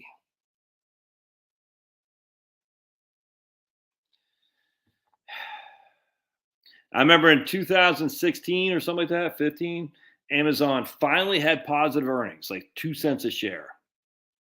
Everybody and their mom, including this guy, said Amazon stock is way too expensive. And I remember analysts did not want Amazon to have positive earnings because they say people sell the stock because they recognize how expensive it is with a PE ratio in the 4 digits. I said, man, they got a PE ratio of 1,000. I wouldn't pay for it. And yet that was, look where it was. There. And look where it is. Anyway, so live and learn. So anyway, I see that with Tesla. I don't like Tesla. I don't trust Elon Musk as far as I could kick him. But I think it's just all freaking smoke and mirrors crap. 100%. But I mean, the facts are the PE ratio has gone from zero, no PE, negative earnings, to 1,000, and now down to 170, and it's still trading at over $800 a share. I just wonder if it's the next Amazon. I'm not buying it. I worry about it because I hate to say it, but I don't like electric vehicles. I don't like it, and the reason I like it because I like the fossil fuels. We need fossil fuels, and the more we focus on fake stuff like electric vehicles, just the worse society is going to be. It's inevitable, man. There's just no other way around this. Our society is falling apart as we sit here. We've lived large for too long. Can't keep going on. Empires fall. Again, doesn't fall overnight. Britain's still around. Rome's still around. Or the Egyptians are still around, but they're not around the way they once were, and we aren't. We won't be either. And I don't know what to make of that, but at the end of the day, just reading my book on the House of Rockefeller. Hey, come here. The oil concerns are all part of the big cabal too. Finnegan, get your butt in here. Come on, let's go. Come here right now. Let's go. Very good boy. Yes. All right. Did you go potty? You gonna go ahead, Papa. Go potty. No, we're not going back out. Well, why are you up my butt, Pablo, if you don't want to go to the bathroom?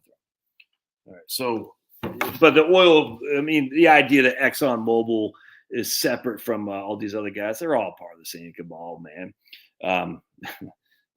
I was reading today about the ExxonMobil is actually fighting back against the clown greenies who are suing them for causing climate change. These municipalities are actually offering bonds to cities in California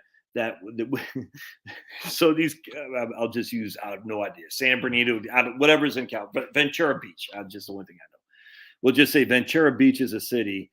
They're scraping money to get. They want bond issues, so they're putting a bond issue together, telling investors that climate change is no big deal. All right, and then they're going to turn around and sue ExxonMobil because climate change is going to wipe out Ventura Beach. So ExxonMobil is saying, wait, you can't get it both ways. You can't issue a municipal bond prospectus saying climate change is no big deal. So people should feel pretty comfortable buying your stupid bonds, and then turn around and sue us because climate change is going to ruin you. You're lying on your SEC statement, Ventura Beach. You're lying. You can't do that. But the problem is it's like Clinton. Like I said earlier today, Clinton Foundation pays $1 million in charity, but they pay like $25 million in salaries, events, all this stuff, man. It's nuts. They don't pay anything in charity. Why are they still? Why aren't people freaking thrown in jail? Because that's Clinton. It's a cabal. They sold their souls to the devil, man, and the devil won't punish them. I mean, the devil punishes them ultimately, but at the end of the day, they're like, "Hey, you keep doing what we need, Hillary, and we'll reward you. We know this." So it's like you don't even worry about it. So the cabal's the cabal. Lazarus laughed. So all you gotta do is Lazarus laughed. You say, all right, it sucks, it pisses you off, but at the end of the day, God wins, and God is. I was just thinking about this today. I was reading a book, something about the old Catholics would be so scared of going to hell back in this way. My granddad was, and probably your grandparents too. The old Catholicism, like you're going to hell, and it's like, man, back then people were more afraid of devil being. They were more scared of the devil being in hell than they were fearful of God. And now we're not scared of the devil because we don't even believe the devil exists anymore, but we're not fearful of God either. If we are Christians, we say, Jesus just loves us, man. He just wants us to hold hands. It's all good. We can still sin to our heart's content and just, ask for forgiveness. It's all good. We have no fear of God. They had no fear of God back then. We have no fear of God now. And you think about it, if God is truly the creator of everything in this universe, everything, it's fundamentally, think about that. God created, the idea is just some dude up there in a friggin', white beard who created, I think the power of God is so just enormous. We can't not even begin to think how vast it is. Hey, and as such, we aren't scared enough. And I'm looking in the mirror when I say this, because literally I can see myself. Like, get out of there, big old knucklehead. All right, go to school tomorrow, President's Day. All right, keep going.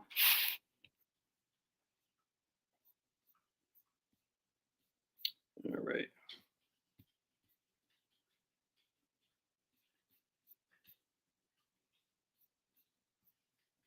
Vanguard chicks. I'm way behind. All right. Remember, JC passed before. Okay. I'm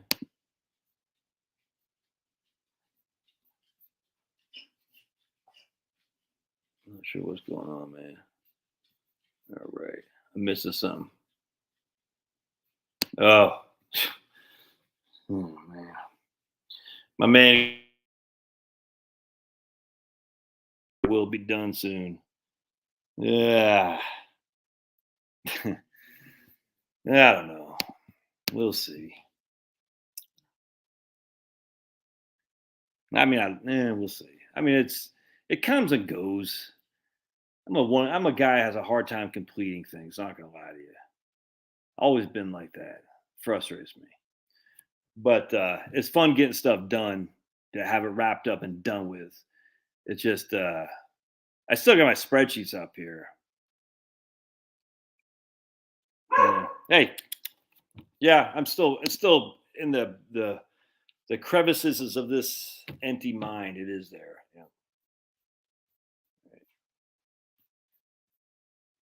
Hey, where you going? Where you going, bud? Finn. All right, let's see. Heard on Econ Professor tell us the three wishes to ask the genie for were wealth, wisdom, and health. But in order to prioritize them, was what was crucial to quality of life. Again, Econ Professor tell the three wishes to ask the genie were wealth, wisdom, and health. But the order to prioritize them was what was crucial. Oh, I got you. I see what you're saying. So Ray's saying, look, wealth, wisdom, and health are critical, but you got to make sure you're taking the right one in order. Health, exactly. Health is wealth, man. Health is wealth, 100%. All right, Forrest Star. Run, Forrest. All right. Oh, it's going up there, buddy. He's finished whining to get into Chloe's room because he thinks Chloe's up there, and Chloe's in Texas with Mama. So he's like, "Hey, Chloe, there's no one up there." Right on, Forrest. So Forrest says, after he gets done running, "Run, Forrest." I'm sure Forrest has never heard that before. Story how you started your firm with 130,000 from your assets, inspiring for a young professional like me. That's awesome. Love it.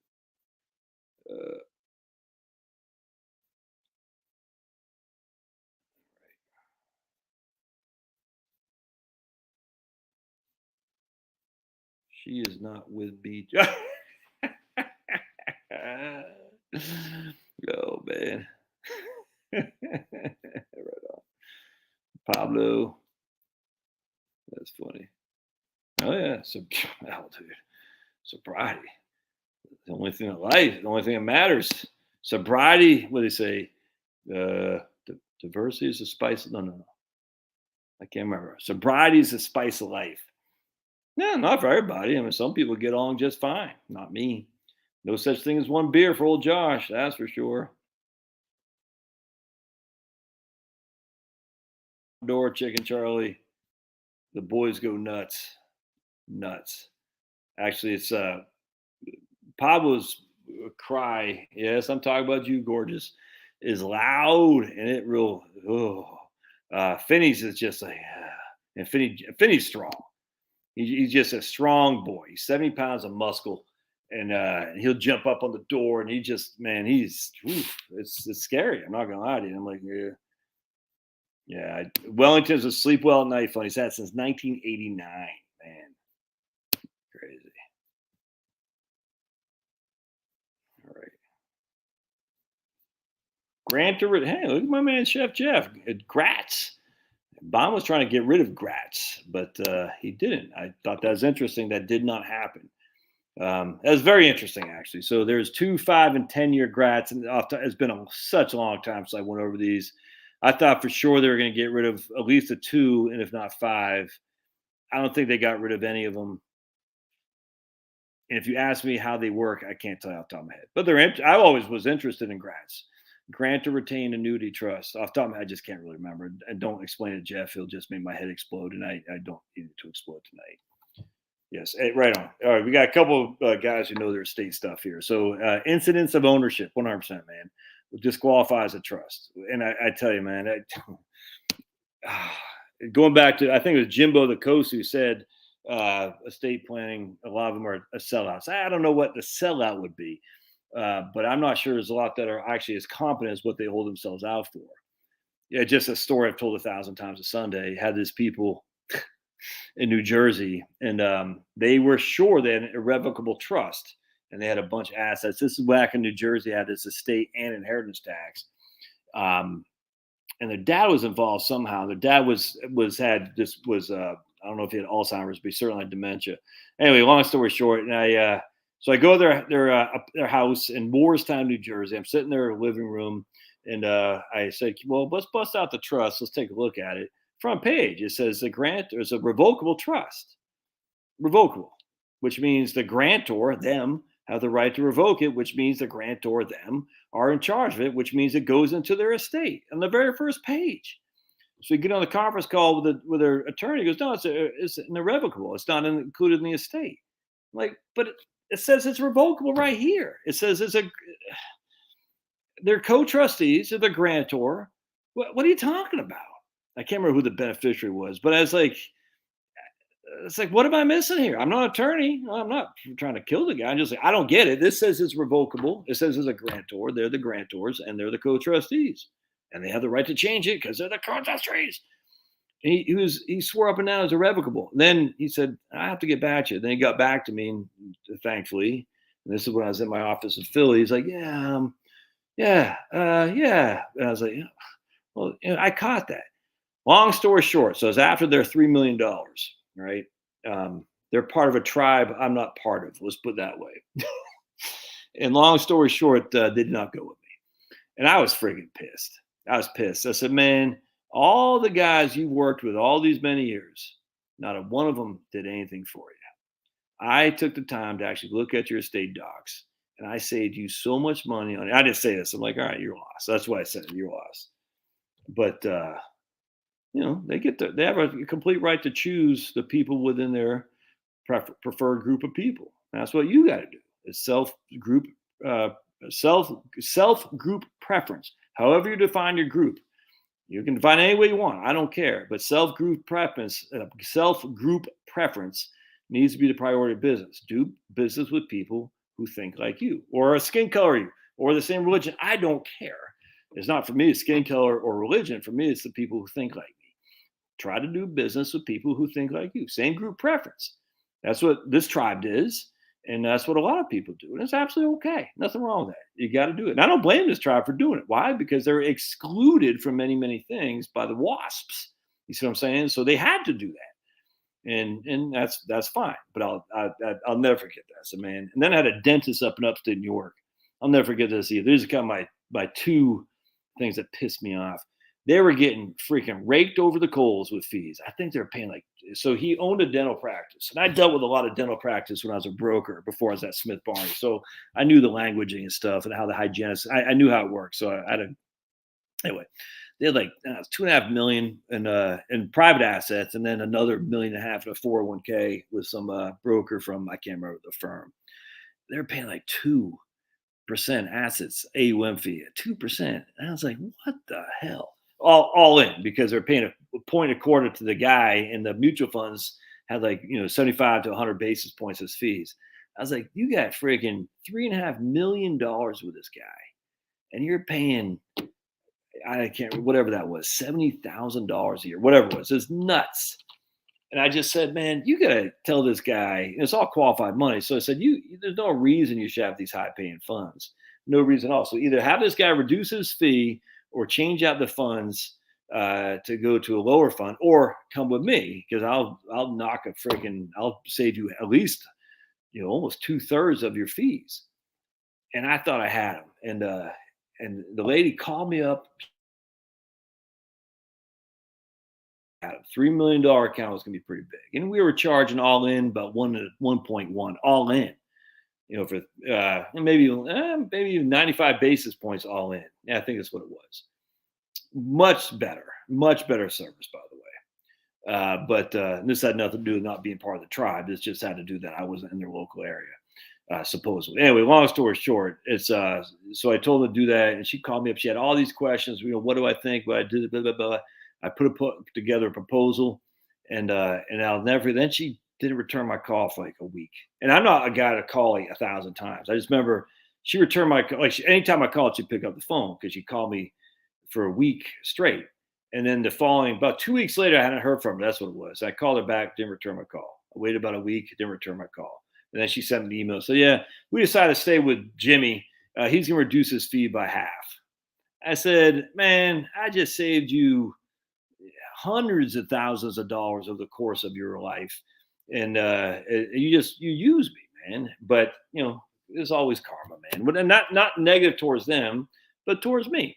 You know what I'm saying? You do people right, it'll come back to you at some point. Maybe not on this earth, but eventually it'll come back to you. So that's still pissed me off. I don't like to lose, especially when I'm losing to chumps. I hate losing to chumps.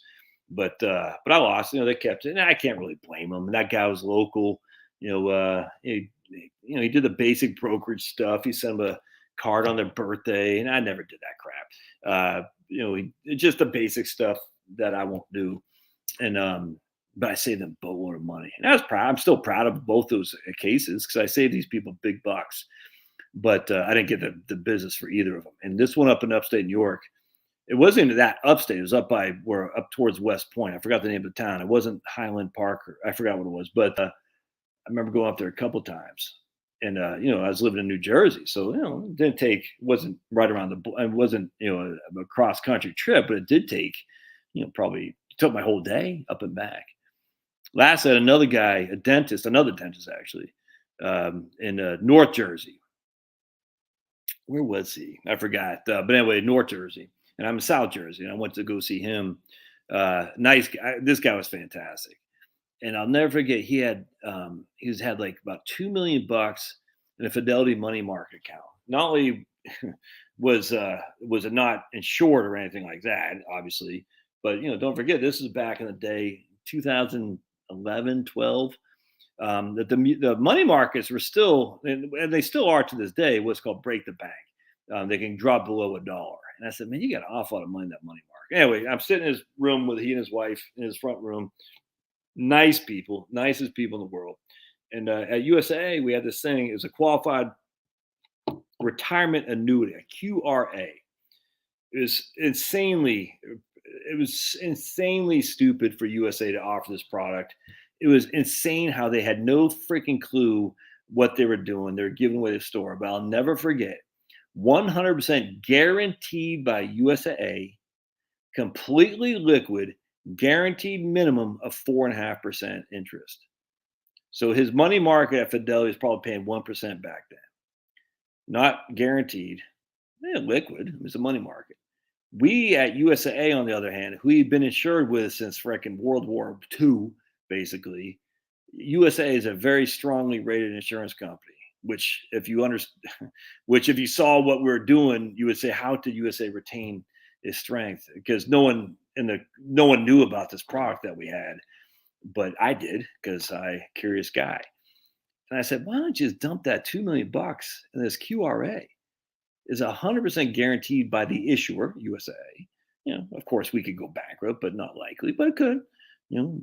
Probably less risky than the Fidelity money market account. On top of paying 4.5% guaranteed, and you're not locking up your money at all. There's literally no surrender charges or anything like that. And he thought about it, and 2 weeks went by, and he didn't do it. I said, dude, why? I couldn't believe. I said, why? I called him up. I said, why would you not do that? He goes, I'm comfortable where I'm at. I said, okay, I get it. Anyway, about a year goes by, and I start loading people up in this account. I probably put no more than 10 million. Look, man, not even that, probably 8 million. Not a huge amount, but I put, a number of money that people started seeing like, whoa, we're on the hook for these qualified retirement annuities. And they, the hires up said, whoa, we got to fix this. And then they stopped it. You couldn't do because they couldn't do it anymore. So they don't want to change the contract. They didn't change it. They just they followed the contract to the letter of the contract. They said you can't do that. You can only put a certain amount of money in. And that was fair. But I'll never forget. I was thinking about that guy. I said, man, you could have been making, what's that, $90,000 a year, guaranteed money with no risk other than the solvency of USAA. But you want to keep it at 1% money market at Fidelity. Crazy. People don't like change, my friends. And if you're in sales, you got to understand that. People don't like change. I'm telling you right now, it doesn't even matter if you can say to a guy, you are making $20,000, 2 million and 1%. What is that? Yeah, $20,000, right? Yeah. 1% of a million is 10,000. Yeah. You're making $20,000 with basically more risk that I'm giving you over here. I can give you that's $70 freaking thousand a year. With other than USA solvency, there's no risk. It's liquid. You have access to it whenever you want. It's still an IRA. $70,000. I couldn't separate him from his comfort level. He thought there had to be a catch, and there wasn't a catch. It's just and that's the issue, my friends. If you're in sales, like my man, whoever that guy's name is, Forrest, he said, hey, he's inspiration for aspiring entrepreneurs. If people aren't ready to buy and to change their course because they don't feel they need to, offering them $70,000 isn't going to do it sometimes, if that makes sense. You just got to recognize that. And the thing that pissed me off the people, the dentist up in New York, is she reached out to me. We're doing these seminars, all me and my man Rich from Louisiana, all up and down the East Coast. And she came to one of our seminars we did in, I guess it was West Point. I don't think it was West Point, though. I can't remember. Well, it was some town up there. Westchester.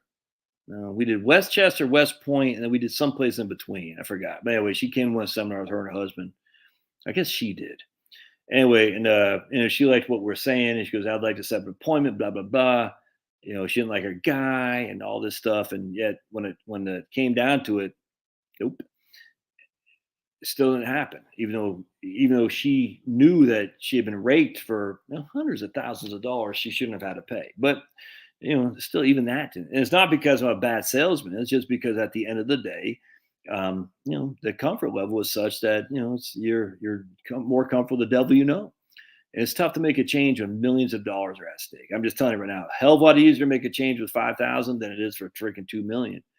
Because people say, all right, even though I'm getting raked over the coals, even though I don't like this guy who said this, even though his attorney, the revocable trust and irrevocable trust and all this, even though there are millions of dollars at stake, and I just can't take a flyer on losing that money. So even though I don't like it, I still have that money with that guy. I was still able to build a net worth of such, even with that guy. He hasn't stolen from me. I haven't gone broke. This other guy is new to me. And even though he's offering me good stuff, it's not worth the risk. But anytime you're in sales, you're going to get this stuff. And you're like, this doesn't make any sense. It doesn't matter if it makes sense to you. It matters if it makes sense to them. And the comfort level you got to deal with. And that's what I always like about sales, because at the end of the day, it doesn't matter. No like trust. It's always going to be that. And if you can't get them to trust, it doesn't mean they don't trust you. It just means they're concerned. What could go wrong? And there's nothing you can do about it, my friends. So if you're in a sales capacity, what you got to do is say, okay, hey, I appreciate saving you $1 million over the course of your life, but I'll move on. You know what I'm saying? That's all you got to do. It's actually funny because if memory served, I think it was that dentist, the wife of the dentist. I think she actually did call me later and wanted to re-engage. And I remember I kind of blew her off. I wasn't rude. I just said, well, because I've been in this business a long time. If they're not biting initially, the only reason they're biting, it's like sloppy seconds. You know what I'm saying? It's like, what has happened, from the 2 years or 3 years since we initially talked, where I saved you lots of money, to something now? What's happened that makes you willing to revisit this? It's a bad feeling for me. it's a bad feeling for me. And I hear people who email me all the time, like, hey, I've talked to a bunch of financial advisors. I don't like any of them, so I want to talk to you. I'm like, no. I'm not getting involved in that. I've talked to 8 different financial advisors and none make me feel comfortable. So I want to give you a shot. No. That's be like these realtors. They got to show 10,000 houses to a client. I'm like, nope, not doing that, man. My time is valuable. By the time I show you these 10,000 houses, I might make a $20,000 commission, but it wasn't worth it. I'm telling you, man. All right. All right, I want to get ready to get out of here. Got to get these kiddos in bed. Some people understand the tribe. Yeah, it doesn't matter what their religion is. Do I consider myself to be more exactly, Chef? People don't like risk, and the risk comes in all different flavors. I'm non-denominational, Mr. Ruby. Non-denominational. I love Jesus. Where does that put me? I don't know. I don't know.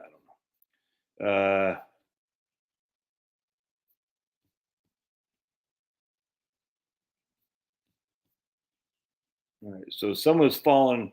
So my man Paul Lopez was talking about. I was following him before she started getting highlighted. Better get.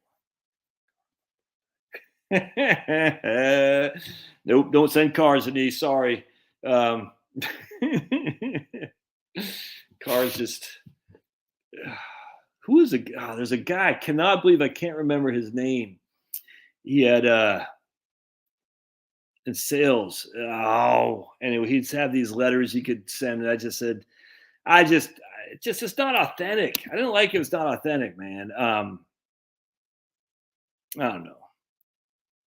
I was always looking for ways to, I used to buy like subscriptions to various magazines, Home and Country or Southern Living or something like that to clients. It's like $10. I always thought that was pretty good. So every time a mailing came in from Southern Comfort or whatever it's called, they'd say, "Oh yeah, that's from Josh." You know what I'm saying? That was pretty cool. But the problem is, you do it for a year. When it stops, they're gonna say, "Hey, I wonder why Josh isn't sending me those Southern Comfort magazines." And you're like, "Ooh." So I don't know. I always just felt like, look, at the end of the day, you just do the best you can, and the chips will fall when it may. That may forgot to wow you with presents and wow you with steak and dinners talk, but I never wanted to do that crap. It did not feel authentic. It felt too salesy. I could take you to a steak dinner to show you my new annuity thing. Oh God. Oh, what else did we used to do? That we sent out a letter on, so everybody else is sending you a letter on your birthday and Christmas. The idea was send out a letter on Thanksgiving Day or something like that. I can't remember what it was. I said, I don't like that. I don't know if I'm lazy, but I used to send a crap load of mail. I mean, I'd be sitting there like right now when we had young kids in diapers and stuff. I'd go change their diapers at 11:30 at night. I'm folding, folding, licking. I was sending out just stuff for some. I would do seminars all over the place. I tell you, man, doing a seminar is the best way to be better at sales because you're going to get questions that you're not expecting. Like I was just talking to my wife today about some of my conspiracy theories. And she said, well, how about that? So I don't know. I haven't thought about that. What was the one I was talking about? All right. So like on 9/11, there's no video of the actual plane hitting the Pentagon. Did you know that? And again, I don't know what happened. I just find it interesting. The Pentagon is probably the most surveilled, building in all the world. And yet there's no video of the plane actually hitting the Pentagon. That seems weird. But my wife made a good point. She goes, well, they have videos of the plane overhead, a company like flying. I said, yeah, but they don't have a video of it hitting. She goes, yeah, but we do have a video of a plane flying, and we do have a video of fire. I said, yeah, and we also know that people died. I said, that's a good point. It's a good point. So, point about doing a seminars is you get questions you're not expecting, and as such, the questions will make you think. And that initially, you'll be caught off guard. You say, it's okay. I don't know. I got to get back to you on that. I'll never forget. I had a cranky guy. This is when I was in North Jersey doing a seminar, and it was I forgot where it was, but Princeton. So obviously a smart guy probably is in Princeton area. I remember that, and he got really upset by my take on inflation. I'll never forget this actually. And he said, he gave me a real, it's me and my man Rich. Rich was always big on deflation. I always thought inflation because I was a monetarist. Too much money chasing too few goods. I always felt inflation was inevitable because of the amount of government printing. I thought that for years and years and years. I mean, that's what I was built on in my economics program at George Mason, the Milton Friedman School, Austrian economics. That's my, that's my baby. It's wrong, but that's what I thought. Anyway, the long story short, I'll never forget this guy, this old cranky guy sitting in the back. I think he was in the Coast Guard, Jim, the Coastie. Now I think about it because I remember he's a cranky guy. We didn't get a whole lot of Coast Guard guys at our seminars, but no, I don't. I had another Coast Guard guy. Just oh god, I remember him was like, I remember this one Coast Guard guy goes, the prospectus for the USA S&P 500 says the annual maintenance fee is $2.50 per $100,000 a year per quarter. I can't remember. He says, so why are you charging me $10 a year per $100,000? And I said, I don't know. I don't do any of that. And he would not let it go. I was like, I never felt like I had to kick a guy out. I was like, dude, I don't. He goes, you should know. I'm gonna call your. I was like, I was like, I don't know why they charge you $2.50. I don't know why they do that. Call the mutual funds. I'm not part of that. He was mad. I was like, dude, this really? And the thing that pissed me off about that, he's so and all these other people just like, oh, can this guy shut his freaking mouth up? That's not why we came to hear this guy. But some of these people at your seminars, they want to hear. They think they're the star of the show. You're like, oh. Anyway, so this guy in the back said, he said, well, you keep saying it's going to be inflation because of government printing. I said, yeah, definitely government printing. Too much money chasing too few goods. It's fact. He goes, who owns most of our debt? And I say, China. He goes, no, they don't. The U.S. owns most of the debt. We own our own debt. And that's 100% true. Now, you can argue against us owning our own debt. Doesn't mean it doesn't have to be inflationary, but it's true. And I looked up and said, damn, China only owns of our debt, doesn't own that much relative to the debt outstanding. So even if China, or was it Japan back then? I think it was China back then. We're still worried about China. I think it was China. It was like in 2012 or 13. But even if China sells all their bonds, I mean, it's still not, that's a drop in the bucket. I mean, it's a big drop, but it's not a huge drop. It's not like China sells our bonds and the US dollar goes to nothing. Stupid.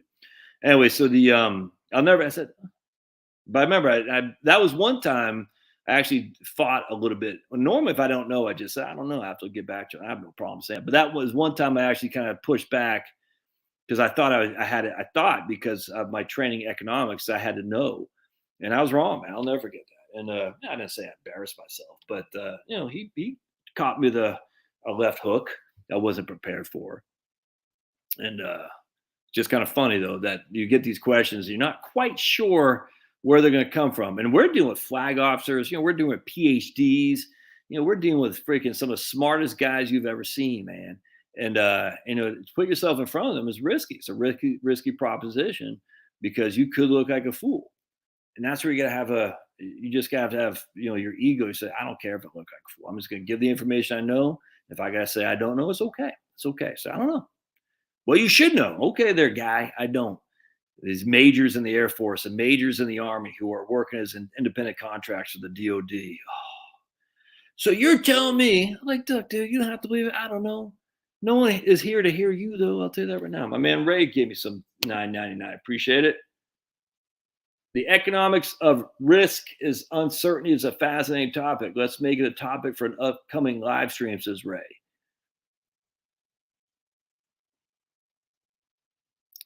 The economics of uncertainty. Yeah, I get where you're going with that. I just don't know how you'd make it for a topic. I mean, I don't know what